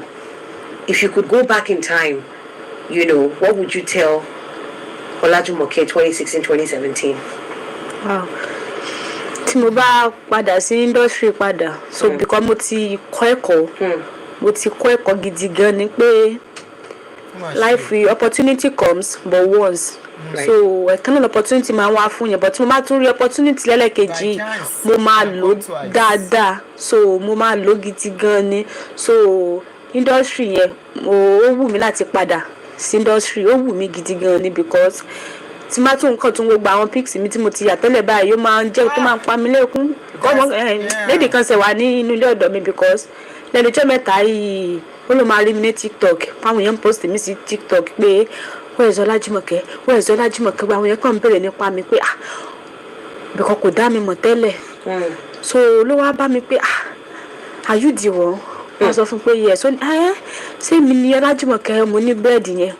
Mo ní yes. Ó ní ó ga o kí ló dé? Ó sàn bí mi lérò pé kí ló dé, mo ní kò sí anything, sáfẹ́ sọ anything fún yẹn, mo sàn ní kò sí anything. Ó ní ó ga o kí wọ́n láti padà sí industry padà náà, kí wọ́n láti mú sọ̀rọ̀ mo ní thank you because mo máa rí opportunity lẹ́ẹ̀kan sí mo máa lò dáadáa gan ni, so mi ò dẹ̀ ní fuck up. Ó gba àwọn tó assist mi ò lè bójú wọn jẹ́, so mi ò tún lè lọ bọ́ sọ́wọ́ another wrong person because pé mi ìfàǹtí àsúkà sílẹ̀ ń gbà yẹn life mi ò lè rí bí eléyìí, kò lè rí bí eléyìí rárá. So lady tí mo lọ bá yẹn Victoria yẹn òun ló dá gbòòrìn àjọ ayé mi rú, àti bàbá àwọn ọmọ mi yẹn òun náà bá gbé plan ayé mi tán bàjẹ́ lára pátápátá. Pé mo ti mọ̀ má ní mi ò lọ́kọ, kò fẹ́ mi rárá, má ní mi ò lọ́kọ, màmá bá life mi lọ pẹ̀lú àwọn ọmọ mi. Bọ̀ àtòrí kan ṣe kan ọlọ́mọ nǹkan tó fi gbogbo ẹ̀ ṣe. So pé bí mo ṣe ń lọ nígbà yẹn tí gbogbo kìkì mi ń lọ tó ń lọ ńgbà yẹn ó possible kọ́ta mi ti kú, bóyá Ọlọ́run gbé mi pamọ́ nítorí nǹkan kan ni. Mo kọ́ lọ́ máa ń gbé èèyàn pamọ́ pé jẹ́ kí n gbé mi pamọ́ torí ibi tó ń bọ̀ níwájú ẹ̀, gbàtọ́ Ọlọ́run fi gbé mi pamọ́ báyẹn. So mo dẹ̀ dúpẹ́ lọ́wọ́ Ọlọ́run fún oore ọ̀fẹ́ tí mo tún rí ní èní báyìí. Mo dúpẹ́ lọ́wọ́ Ọlọ́run, mo dẹ̀ dúpẹ́ lọ́wọ́ àǹtí T.Y. Bello pẹ̀lú àǹtí Àsúkà tí mo fi gbà kan fi mí sílẹ̀. Mo rí dúpẹ́ lọ́wọ́ wọn gidi gan ni. Ẹ ṣé gan ni, Ọlọ́run máa túbọ̀ máa dúró tẹ̀ yín náà. Àwọn gbogbo bí táwọn yín bá ń dé àti T.Y. Bello àǹtí Àsúkà ọmọ yín náà máa láàánú gbọ́ máa bá láàánú pàdé lágbára Ọlọ́run. Ẹ ṣé gan ni o, ògo yín ò ní wọ mi, ògo ọmọ yín ò dẹ̀ ní wọ mi lágbára Ọlọ́run. Ọlọ́run rẹ̀ wá ní ṣe yín ní olókìkí àná lágbára Ọlọ́run. Ẹ ṣé gan ni mà àǹtí Àsúkà àti T.Y. Bello, mo really appreciate yín gbogbo ètò ẹ̀sìn fẹ́mi àtàwọn ọmọ mi láti 2016 ẹ̀ fìgbà kan fi mí sílẹ̀. Ẹ ṣé gan ni because tí wọ́n ti tàǹtí T.Y. Bello àti Àsúkà ní mẹ́ tó ń jẹ́ Ọlájùmọ̀kẹ́ mọ́ bóyá mo ti máa padà sílé, mo ti máa padà sí rèé. Nǹkan ta ló mọ̀ mí níbí báyìí, kò sẹ́ni tó mọ̀ mí náà. Ok, ti padà sí bakery padà, bọ̀ Ọlọ́run àtàǹtí Àsúkà àtàǹtí T.Y. Bello wọn ò fààyè gbàgbọ́ nǹkan báyẹn fún mi. Mo really appreciate lọ́wọ́ yín gan ni ma. Ẹ ṣé ma, God bless you ma, I love you ma. You know, ó bá ní kò bàjẹ́. You understand? So I don't want you to be downcast. I don't want you to be depressed. And that is why God has given you another opportunity again like this to be able to air your story, to be able to air what you've been going through. Why we no longer hear from Ọlájùmọ̀kẹ́ right on City 105.1 FM. And I'm just praying to God, as I said earlier, àwọn èèyàn tó nífẹ̀ẹ́ dénúdénú tí wọ́n fẹ́ kó lọ sókè, tí wọ́n fẹ́ ìgbéga ẹ̀, àwọn ni Ọlọ́run máa tò sílé ayé. And I'm also praying that the years the cankerworms have stolen, the years the caterpillars, the locusts have stolen, that God will restore it to you. It's a new dawn. Everybody has second chances, so don't think your time has gone. This is a brand new day for you. So just hold on to your God and know that people will come through for you in Jesus' name. I just pray for you. Thank you so much for just opening up. And I'm really, I really don't want to use the word excited, but I'm just so, I'm happy that you've been able to tell your story. Because nobody should see any therapist. Show more, don't get therapist. No. Be doctor. tó máa gbọ́ ìṣòro èèyàn tó máa wá sọ fún èèyàn bí ó máa ṣe life ẹ̀ bó máa ṣe tó. Just like that. O ti sọ fún anybody ní irú story yìí rí. So this is kind of like therapy. However, I am not a licensed therapist, but I think with this you also need to talk to someone that is licensed, because I know that o ṣì ń carry body yẹn. O ṣì ń carry ẹ̀, bó ṣe ń sunkún nínú studio now. So you need to definitely talk to a therapist. But thank you so much for just giving us the opportunity to have that conversation today on the show. And I really cannot wait to just see how you blossom again. I cannot wait to see how people will just come out and just rally around you to love, support you and your children. Okay? Thank you so much once again. You're welcome. So, I'm going to do Gist Lover. Yes. Can you Gist Lover? All right, let's stop here. There's no need. Let me quickly make a call, please.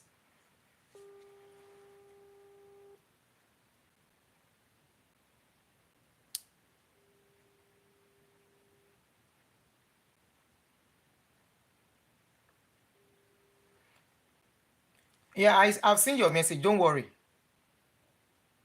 I'm seeing your message. Don't worry. Definitely, I won't. Yeah. So, good one. I'll call you later. Yeah. All right. All right, guys. To cut a long story short, this lady said she was taken advantage of by a lawyer and a certain Victoria that was her agent who took her to South Africa and made her use almost all her money to pay bills. And at the end of the day, when they came back from South Africa, the woman did not pay her anything. That particular Victoria was in charge of her social media handle. She collected everything from her and locked her out of all her social media handle. Of course, she wasn't educated to know what to do. So from this story, I would want a lot of people. I want you guys to call in onto the show. So the number to call is +1 347 261 5455.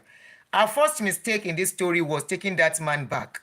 Our story is just like a story from grass to grace, then back to grass because of errors. The errors are, number one, she was not educated. But I want to tell you there are a lot of people that are not educated but are very streetwise. It's a different thing for you to be educated. Not everybody that is even educated that is streetwise. So let's put education. Education is key, but I will tell you there are people that are not educated but very streetwise. It will be tough for you to take advantage of them.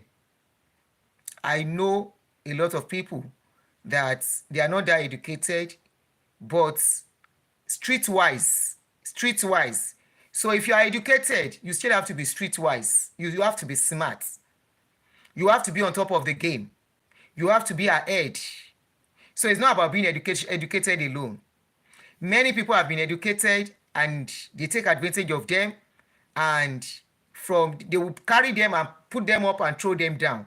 So our education is one of it. She was also not streetwise too. So they took advantage of her. Not only that, the education really played a major role. For example, now, you can lose a page, you can lose some accounts, you can open your account again. Then, she was traveling. Probably if there was an agreement, and this is what they will not do. In developed world, they will tell you no matter who you are dealing with, no matter who the person is, let that person be your family member. If it's going to be a business transaction, there has to be written documents. And this is what we don't do in our part of the world. We take things for levity. Oh, he's my family, he's my friend, he cannot disappoint, he introduced me to the business, blah, blah, blah. In the process, a lot of people have lost a lot of wages and investments because somebody is close to them. Oh, I know this person, and they go into business without proper documentation and agreements. I am somebody that if you come to me and say you want to have a business deal with me, I will tell you how do we go about it. And that is why I love messages. Let's chat. With your messages, I have evidence of this is it. And when anything happens, I can say, okay, when we were chatting, this is what we agreed on. So where did I go wrong? You need to tell me where I went wrong. So, but unfortunately, hello. Good afternoon, Good afternoon, sis. Good afternoon. Go ahead. You want to contribute? Yes. Go ahead, please.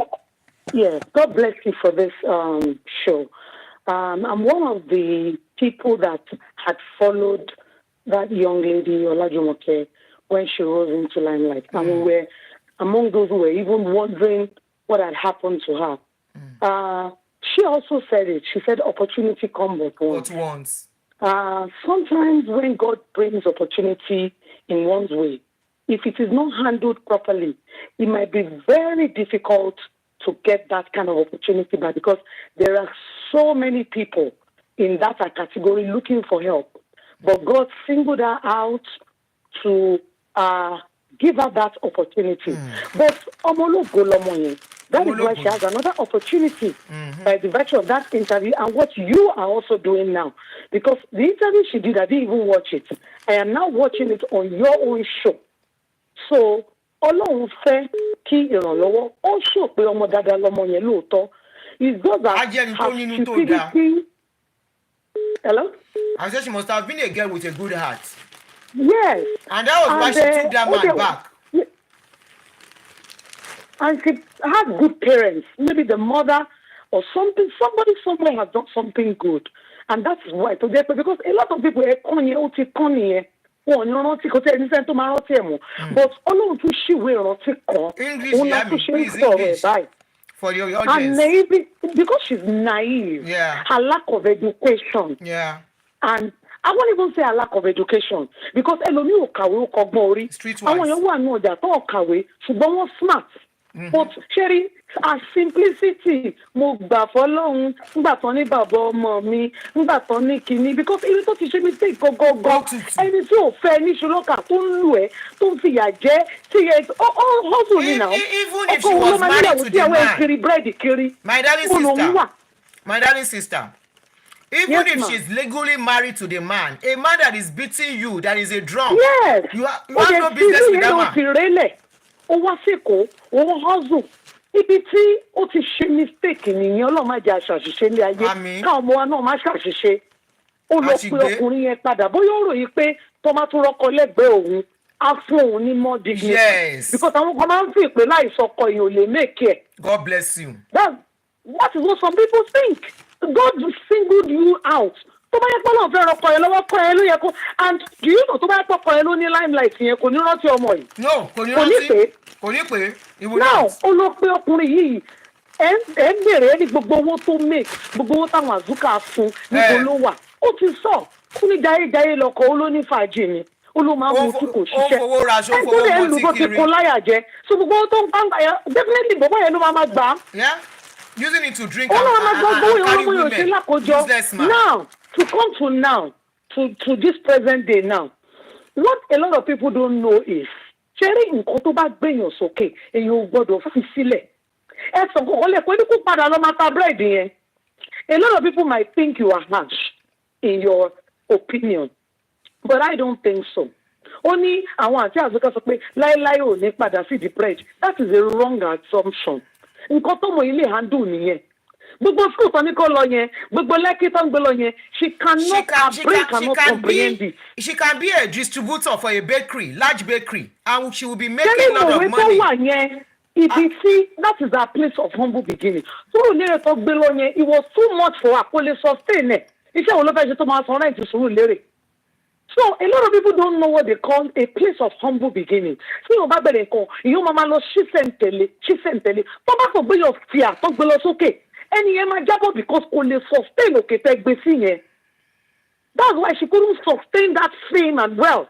Just like ìgbà tó ọkọ ẹ̀ ṣe kọ́kọ́ bá nǹkan jẹ́ náà, òkè lẹ́yìn ìgbà tó kọ́ lọ, she couldn't sustain it. Mo ní ìmílẹ̀ ló fẹ́ ṣe ń sẹ́ tójú ẹ̀ ti po. Àwọn ọmọ tó ń ṣó ti dìde ń sẹ́, àwọn ọmọ tó ń kàwé tó ń ní final stature. So opportunity yẹn lọ́lọ́run fi ṣe tó fi fà tó ṣíwèé ìrántí kan gbà yẹn. Bread yẹn ni kó padà lọ́tà, but in a more refined way. If I can get our contact, if we can get our contact, there are bakeries that live out. Nímọ̀ wé yẹn gangan. Ìlótò bó ti dìlú lánàá, what's she talking about? I was surprised when she said Mowe is not a good place. Mowe that people rich people are in Mowe now. Nobody does support your ballot. Daughter, I'm sure we are not going to be kokoni. Maybe they will take her to VI. ó fẹ́ lọ gbé ní bí àdínlẹ́kí owó ló fẹ́ ti sọ Thomas for 5 years gbọ́ ní 5 years the people that will pay for the place after some years, how will she continue? That is one thing with our people when they want to help people. You go and put them where they cannot sustain. Bread is a staple food. There is a meal every home eats every day. Bí bàbá ò jẹ, ìyá jẹ, ọmọ á jẹ. Ohun rẹ̀. Èmi gan tí mo bá yín sọ̀rọ̀ yìí, mo ní bakery in Nigeria tẹ́lẹ̀tẹ́lẹ̀ in that lotto and it was doing very well. Regime camp fún wa ń bẹ̀ tó máa ń ṣe program. Kó lọ máa ta bread níbẹ̀ kó gba stand. Wọ́n máa já fún. Okay, somebody said she's been employed by the radio station as a presenter. Oh, could she might work there? Probably they will give her and tell her what to do. They will groom her. That makes sense too. As long as they're not using her again. That's another thing. You know, with somebody like that feels people are doing her favor, she might not go into the contracts the right way again. I hope it won't be the same story later. You know. Gbogbo ní manager ó ní kíní social media kíní ó ti dájú fún Mowe is a very good place for business. Regime camp every Friday and usually goes. Àwọn èèyàn wá láti Ìbàdàn wọ́n wá láti kó wọ́n ń tajà wọ́n ń ta bread. She will just get a place get a tó bá gbọ́ rent shop ni kọ́ bá bá wọn bakery owner sọ̀rọ̀ kọ́ máa já bread fún kó jẹ́ distributor. That is doable. Somebody said if we can get her contact, we would help her. Never get to contact him, never post it, whatever we have, but it should be utilized wisely. Somebody is even paying our children's school fees all this for like 2016. So now, there are some people that want, some women are the one paying their children's school fees as a single mother, paying house rent, catering for the children and everything. You already have that one taking off you. That's a huge one. Yeah, she's so blessed. At least it was a shoe I bought. Somebody taking off the shoes, school fees of your children. Guidance. Thank you, God bless you, ma. Thanks for bringing up this show. Thank you, sis. God bless you. So, all her errors, the mistake she made was staying with that man was another problem. She mentioned that they were when they collect even 1 million, they pay straight into the account. What did she do with the money? Those are questions. Even before this thing came, she only made a trip to South Africa. Before the South Africa trip, what did she do with all the money that came in? All the modeling, all the money that was coming in. She was not thinking of probably having her own business. You know? Having her own business at that time, just like some other women. There is a lot to learn from this thing. Number one, if you have a man that is messing up, that is not ready, if a man comes into your life, it should reflect positively. If a man comes into your life and your life is going down, something is wrong. You are in a wrong place. Because it's like two people now doing things together.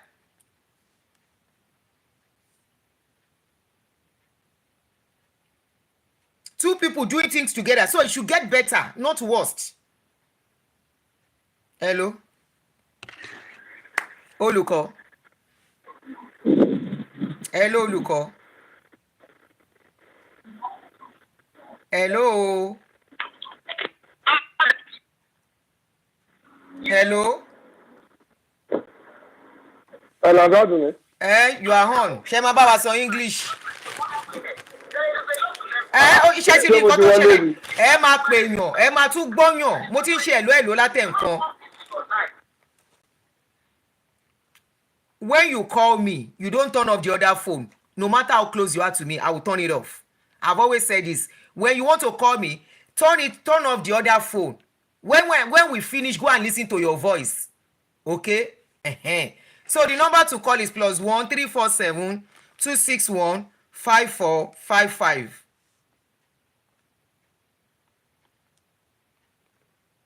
+1 347 261 5455.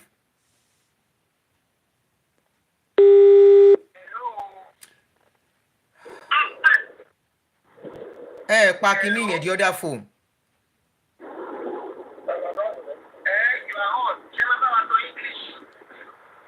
Ṣé ń ríṣẹ́?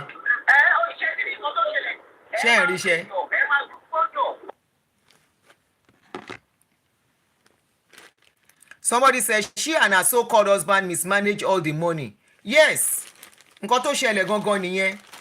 You were getting up to $1 million. When money was still good though. Okay, our new manager was on TVC and she mentioned all her plans now. What was her plan? Mi tí rí yẹn. Kí ná plan láti ṣe fún? What is she planning to do, or what is the plan they have for her now?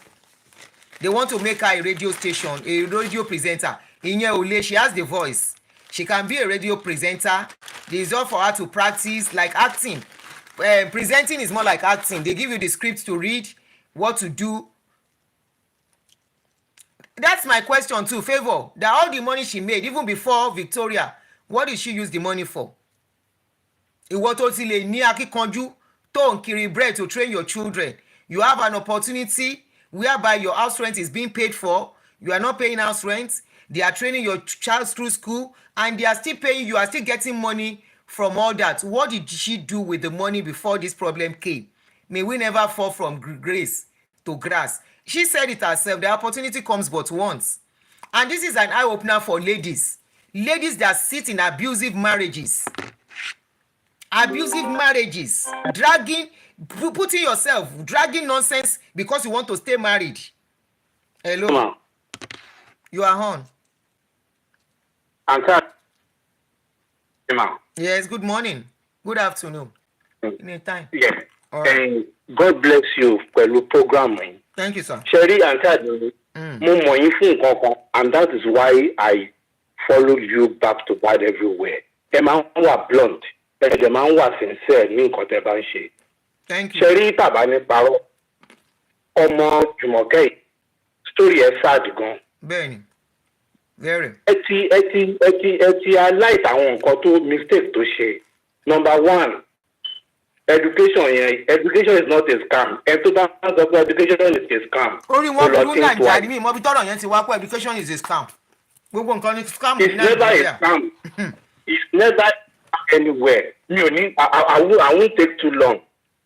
The second thing, I think she has English, sir, please. An entitlement syndrome. I think so too.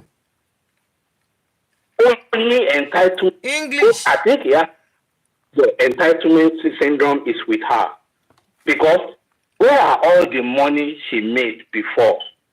Let's leave the issue of the new agent went into, but when TY was managing her and the entire was mentioned, where are all the money?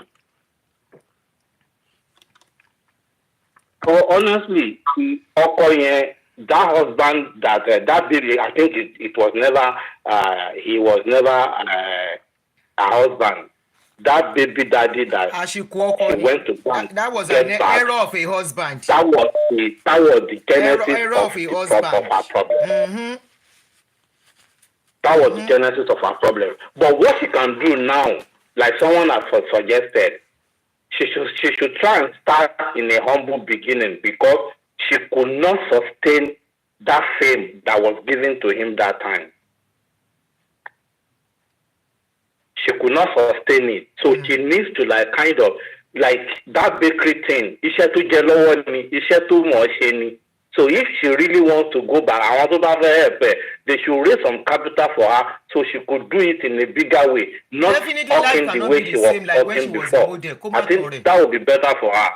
That's what I want to say. Thank you, ma'am. Now, we are looking at it because she has opportunity to go out to people to help her. How about if it's somebody that can't come to the public, that has opportunity to make something better out of her life and she mismanaged the money or she did not manage the fame very well?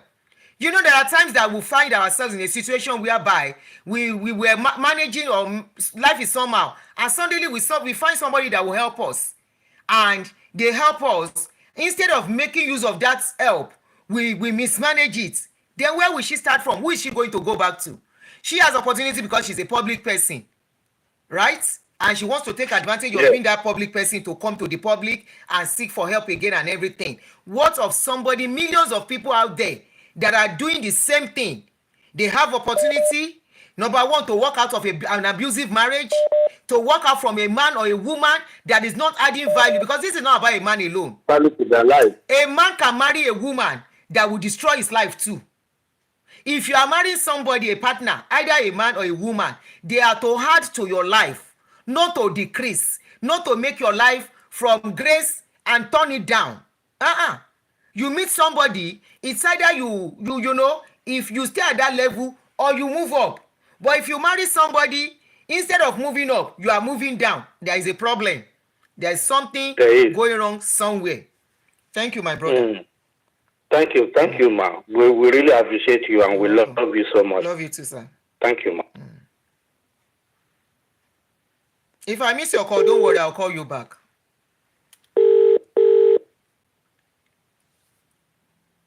Hello? Hello, good afternoon. Good afternoon, ma'am. How are you? Fine, thank you. Yeah, just want to contribute a little to the program.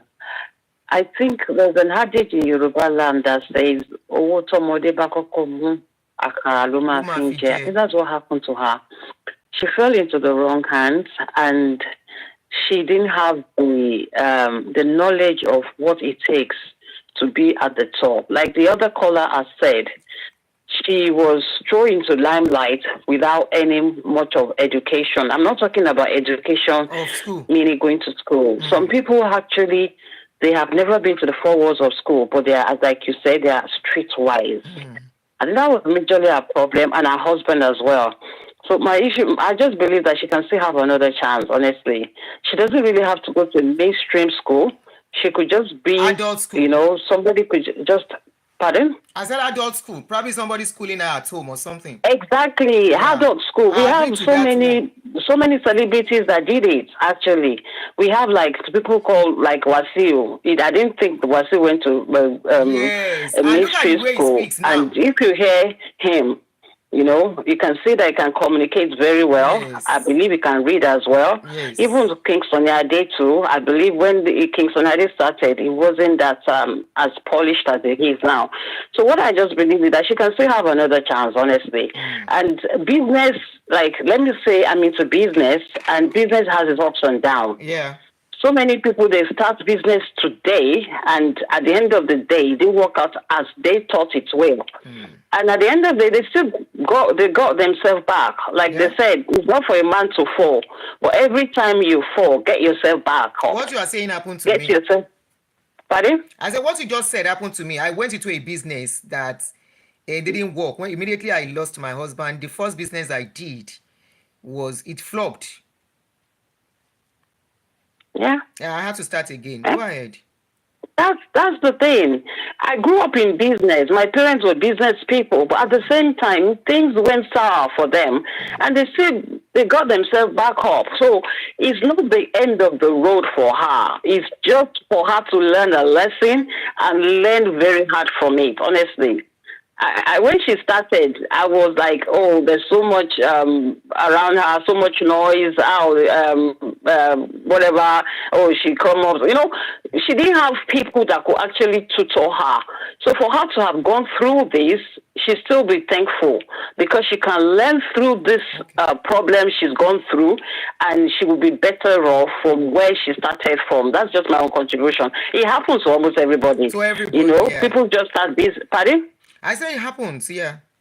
Yeah, it happens to almost everybody. It's just because she came into limelight, and you know, Nigeria, we are always very anything that is new, we shout it top to the heaven.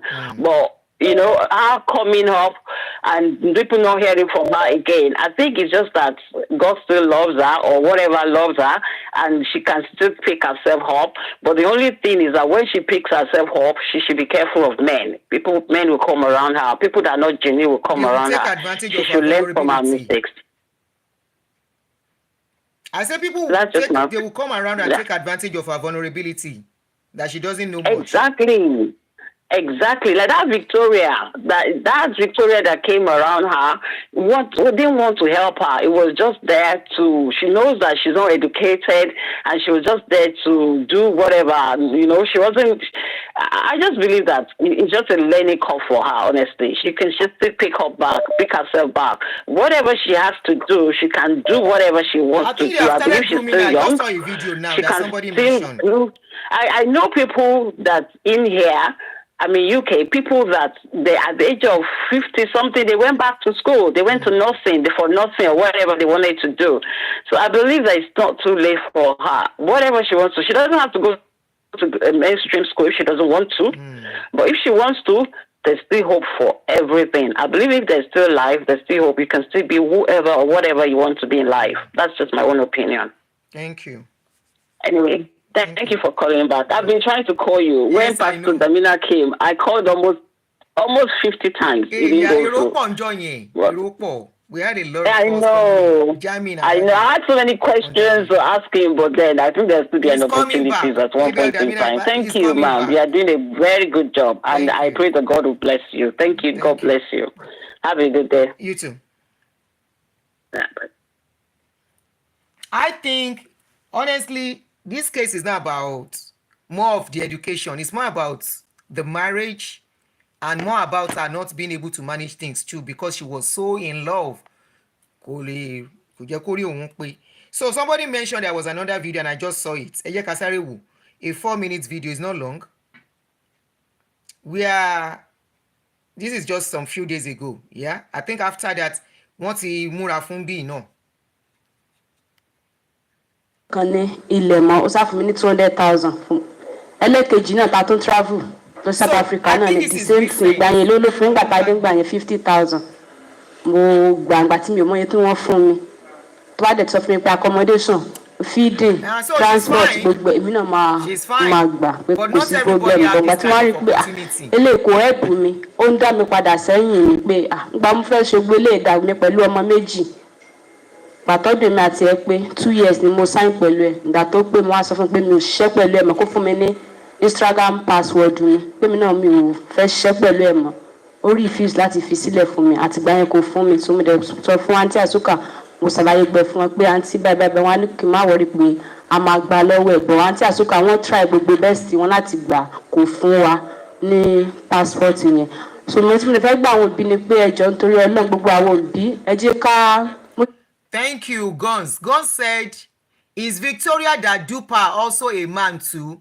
Please, let's be honest when you call out the husband as you should. Don't forget to... We should not forget to mention the unscrupulous folks around her that took advantage of her too. You are right. So I think we are just focusing on the man for real. We are not talking about Victoria that also duped her. You are right in that aspect too. But I think if the husband was really there for her too, maybe she wouldn't have fallen into this too. You know, there's something about having to do something and you have good support system with you. It goes a long way. It's like a man who is married to, if you are married to a woman, a man who doesn't care about you, I mean, a woman who does not care for you too, and you are together. Okay, the video was at City FM premises. Is it this one I'm playing now? I think this was the one. This one came after she had that interview. Any iṣẹ́ tí yẹn bá ń ṣe kò bá rí pé omi lẹ́ńtà ata epo anything. Let me pick the call. Mo ṣe bí o ti fi number ní number hàn báyìí. I hope your number is not showing báyìí o, ìyá mi. I didn't know you were going to call. Hello? Hello? Hello, you are on. Yeah, Auntie Adoni, well done, ma. Thank you. Well done. Concerning that, number one, well, so many people are calling to say the same thing I'm going to say. I just had one or two things more. Education is key. And unfortunately, she didn't get one. And she found Grace found her. And again, Grace is finding her again, second time. With the fact that there was not a consummated marriage between her and that that man. And all being said, she was selling bread. Fine. Let me tell you something. Bread is a staple food all over the world. But bread in Nigeria now is no more a staple food. It's no more something every Dick and Harry can just go and buy. If you really want to enjoy bread, even the local level, it's just fluffy, nothing inside, no nutrients, nothing. And there are so many bakeries all over the place. I have people who have done big time bakery in Nigeria that made money, big one, and they had to leave it because of the economy of Nigeria and the way our people work with people, the way they treat and all that. This girl, she was hawking bread, not that she knows how to bake bread or how to work. She has her energy. She has her youth now. She should just go and, like somebody said, she should go to a school. She's a radio presenter now. School for her to be able to speak English, to be able to express herself to a little level. Then she can calculate money. She doesn't need big education like that. Go to schools where you can know some few basic fundamental things and be able to express herself a little bit in English. Then she should sit down. She should sit down and look at what she can do in terms of business. Even if she's going to, cook food or whatever.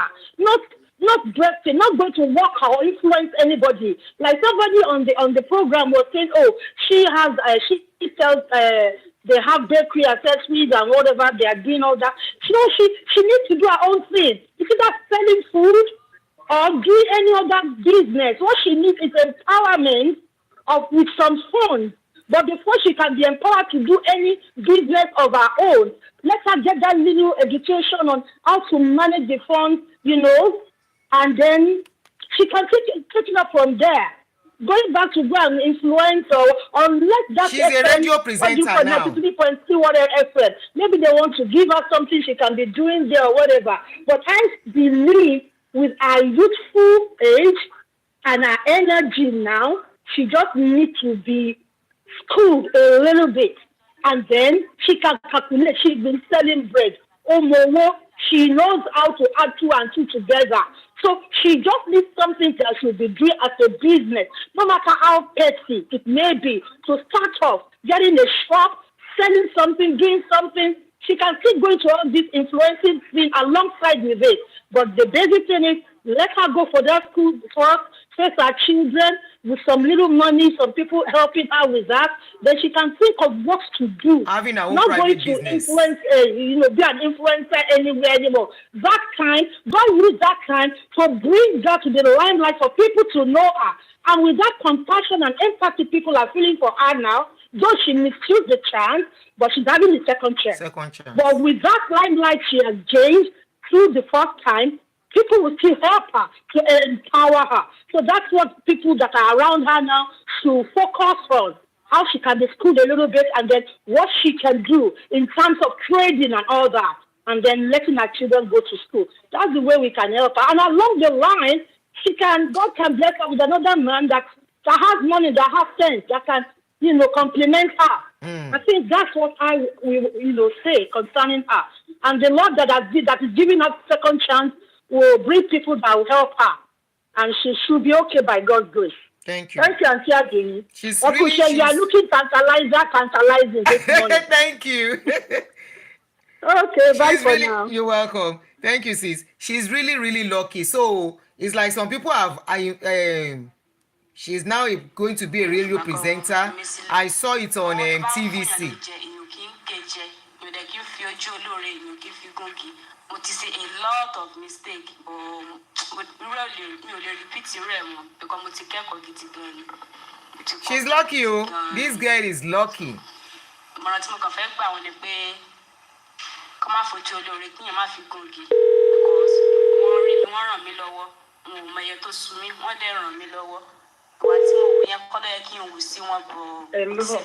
Hello.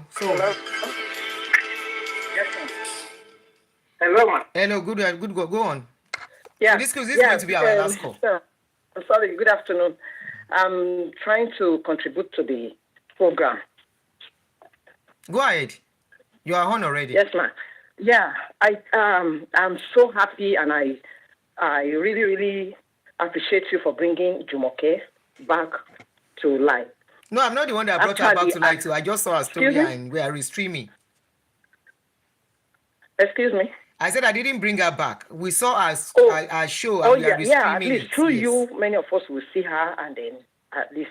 Oh, okay. Some other people will get to see her. You are right. Yes. So, actually, what I really pity her, and I'm so sorry to say this. I think she found people that pulled her out of poverty or of troubles, and then on her way, she met the wrong people. I think she took the step with the wrong people, especially the husband and Victoria. But, yes. We are not perfect. Nobody is perfect. But at the same time, I think right now she really needs to. This is a second chance for her, and I pray God to really help her and then become the homologo. I don't know how to say that. Homologo. That she really is. Then we thank God for T.Y. Bello and Asuka that really helped her. Then I remember watching her. There was a time after they brought her to Limelight that she had a YouTube program that I used to follow her then. I was watching her. She has this YouTube program that she was anchoring. And then she disappeared. I couldn't see her anymore. But now that she's coming out again, I pray that God will really, really help her. People she should remember where she is coming from. And then I wanted to ask about her family. When she came out, when she was climbing the ladder to the top, where was her family? Where were her family? Like her mother, especially the parents. Yeah, her mom mother especially, because maybe she might need a prayer from her or something like words of encouragement to help her. Who did she step on when she was climbing up? Sometimes we're out of ignorance. Yeah, out of ignorance, we just, multi-blow. I just want to be out there. You forgot where you are coming from. So she needs right now that she's coming out again, she needs the right people to walk the journey with her. And I pray to God to please really, really help her. Because like you have said, there's somebody paying her children's school fees. Now she really needs to face her own life. The bank is paying her children's school fees. Out of this disappointment and all this that she has gone through. Thank you so much. God bless you for for bringing Jumoke out for us to see again. God bless you. God bless you. Yeah. Thank you. I really appreciate you. So, in all of this, what are the lessons for us parents? Like we said yesterday, and I think some days back, and I'll be rounding up soon. As parents, it's our duty to stand by our children in life. Where is Jumoke's parents in all of this journey? Where was her parents when she became pregnant and she moved into a man's house without being married to the man? So all those errors started from there. Everything started from her foundation when she became pregnant. She was not schooled, and some parents back home, they feel once you have even have primary 6, they feel you have done enough. They will tell you, "Emi no kawe, melo ni mo ka," and they will stop you from going to school. Many people experience this, and many have to take themselves through school, and many just have to brush themselves off by themselves. Her mother got upset because she got pregnant and said, "Go." The same way one lady that I brought some days back, exactly almost what happened to her. She became pregnant at the tender age and the mother said, "Go, it's none of my business." We should always stand by our children. This is a big lesson. Some educated people to do this. Once a child becomes pregnant, they turn that child to their enemy. And instead of helping this child through life, they truncate their future. Jumoke is just one out of millions of women or men, even men too, that have a chance at life. One out of many, many, many. That once the foundation goes wrong, they will never get it right again. She's lucky she missed it the first time. She got another opportunity through T.Y. Bello and the rest. She messed it. Things got messed up. Not she. Messed up when she allowed the wrong people into her life again. including the same Victoria that she was handed over to, messed her up. And this is the third chance she's having at life again. And I hope this particular third chance at life will be will be the one that she will really use to her advantage. They say she's going to be a radio presenter. She can do it. This is somebody that has been groomed. Shebon Ulon Sorombi, that has been groomed. You saw the video I just showed where she was doing modeling. You saw her catwalking. So she must be somebody that is smart in the brain, but not streetwise. So it means that she can be groomed to do some things. Ta ló ń pè mí? Ó lè jẹ́ àwọn oní advertising. Hello? So hopefully this next step will be good for her. You know, not everybody have the chance at moving from grass to grace and back to grass, then to grace again. But she is having the opportunity. Women, men, this is another perfect example of when you meddle with the wrong people in your life, they can truncate your destiny. Who you marry or who you have association with, a special relationship, goes a long way to show how far or how low, how high, how deep you can go in life. Choosing a life partner is very key. When you sense abuse, please don't stick where there is abuse. Abuse has never done anybody good. Abuse will affect you in a lot of ways. Mentally, financially, productively, it will affect you. Okay? Abuse will hinder your progress in life, either as a man or as a woman. It is not only women that marry wrong men or wrong partner. Men, they find themselves marrying wrong partners, and instead of progress, instead of success, instead of going forward, they find themselves going down. You know, it's all about the choices we make in life. Unfortunately, when the repercussion is going to come, we are going to be the one to bear the consequences of our decisions in life. Jumoke is lucky to see people around her. Like I said, not many people will see people around them to pick them from where they are falling. They have to still pick themselves up and walk through it. Even in all of this, she has seen Shege. She saw Shege Pro Max. You saw her crying when she got to the place where she was narrating everything she went through. So when she has seen other side of life again, and I'm sure she will be scared at that point, but luck found her again, and I wish her all the best, and I hope we will learn something from this. The younger one especially, some of us, our parents, we have gotten to where we want to get to. Some of us, some people of my age group and upwards, they have done some mistake that they can't reverse. You know, ọwọ́ àgọ́ ṣe fà sẹ́yìn, tó bá ṣe fà sẹ́yìn, a lot of people will tell you some decision they made in life, they wish they can change the hands of the clock and turn it back. That song, if you can turn back the hands of the clock, there's a song that actually said that thing. Many people will have changed the hands of the clock and start their life off all over again. But unfortunately, nobody that has that opportunity to do that. So young ones, please be careful out there. The kind of people you meddle with, the kind of decisions, and for all this your nonsense saying, most of you, new generation, that you are saying education is scam. When you come abroad, you would come and know whether education is scam or it is not scam. You better read, you better study well if you are in school. If you are not in school, you can still go back to school. Please go back to school if you can afford it. Education is not scam, and it can never be scam. It is in our society we are seeing it as a scam. Education will take you places. Education will open doors for you, even if you don't have a name. If your parents don't have a name, education will open doors for you. I know what I am saying. I know what I am saying. Education has helped me. I went to school, but I decided not to go to office job. For reason I don't just like going to office job. I'm not an early riser. So from my youth, I don't like it. So I decided to go into business. But I will tell you, in my business, in my doing business, education helped me a lot. I remember my first trip to Turkey. When I was to do application, I did it myself. I didn't use agents. I went, thank you. Somebody screenshot this thing for me.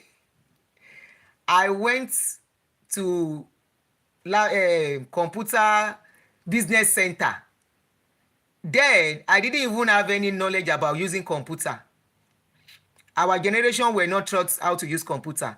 That was my first attempt at using computer.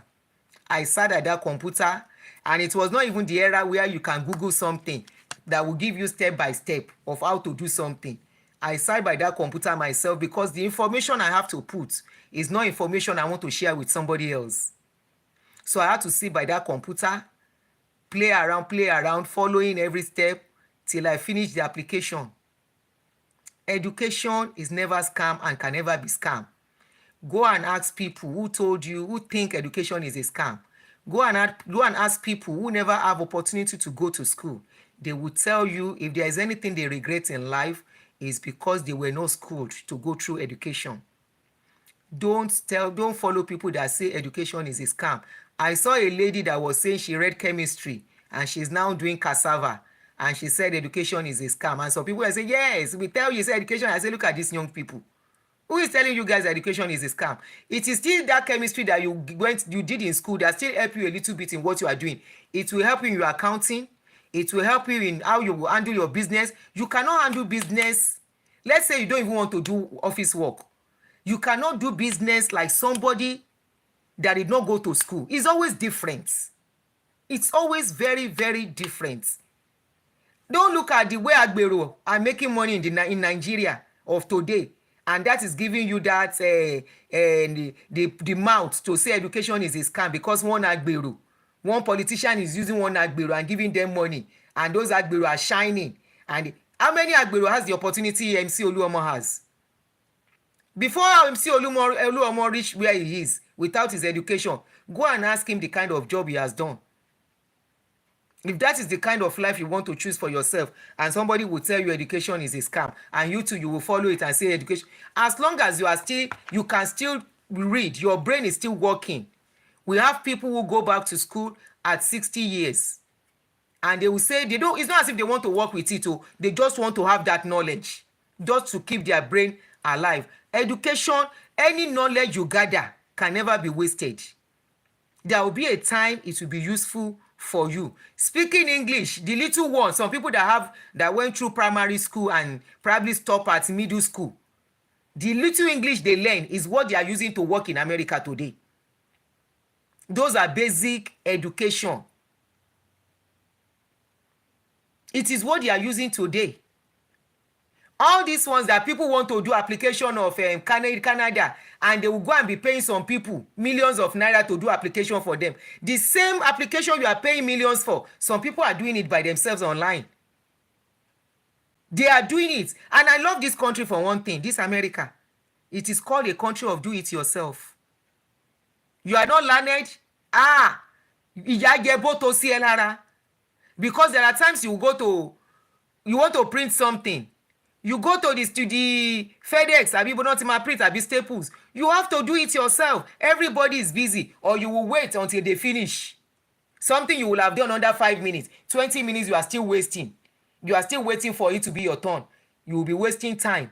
Because your parents think education is not that important. They didn't go to school, and their life is okay, so you don't have to. And you too, you now look your children and say, if you stop at JS3, no problem. Now you and that pikin go suffer the problem.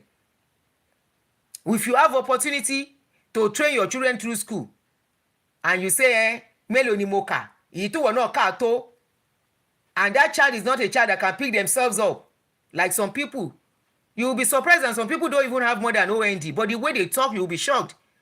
The way they have comported themselves and carry on is because they retrained themselves too. Education is not scam and can never be scam. If Jumoke was educated, what she went through, she will not go through it. Another lesson take from this story is, if you have to do any business with anybody, don't say that person is your sister or your brother. As long as it's going to involve money and business transaction, let there be legal documents or communication that you will have. Because when it comes to money, our people can be very funny. Wọ́n ní owó ló ń bojú ọ̀rẹ́ jẹ́, even ọmọ ìyá gan. Money can solve the relationship of siblings from the same womb. Money, this money thing. If you are going into a business transaction, that is where Jumoke made another error. There was no how, or she could do it and say, okay, there is a transaction, there is a signing of documents that will be binding on her and her agents and the lawyer. If there were documents like that, by now, with the messing up they messed up, she would have taken them to court and sued them for damages. But she cannot, because she doesn't know much about it. But somebody educated will say, no, we are going to court, let's go to court. You have swindled me. This is not our agreement. This is the agreement we had. Here, there is nothing you want to do here. You have to acknowledge. They will tell you acknowledge. They will send document to you, acknowledge. That acknowledge is signed. Towobowe. So tomorrow you will not say they didn't tell you. Oyinbo will bring the paper and say, is this not your signature? Is your signature. Okay, so what were you thinking? And with them, there's nothing like ignorance. There's nothing like, I didn't know. I didn't understand. Just like the case of Emperor that we brought the last time. That some people were saying there are some tiny prints. Maybe people didn't read that tiny print and they bought those property. And now, Emperor is telling them he wants to return their money. Is either they collect the money or they forfeit their building after they have used their money to build. So these are things we should take out of this story, and we learn from it. And I'm happy for Jumoke. She has found her life back. Hopefully this time around things work well for her. Hopefully the people that are drawing her close will not use her again. That's all I'm going to say. And I will see you guys tomorrow again. All things being equal, we will see each other again tomorrow. So thank you for joining me. All my traveling abroad, I've always done it myself with my children. I've never used an agent. No, I've never ever used an agent. I do my thing myself. Okay, I used agent once for the first time I was to travel to America to come and buy goods. That was the first and only time. Outside that, I do my documentation and everything by myself. Education is beautiful. Education will allow you to do some things that somebody that is not educated will not be able to do. Stop saying education is a scam. It is not a scam, and it will never be a scam. Thank you, everyone. I appreciate you joining me. Have a good one. Bye-bye.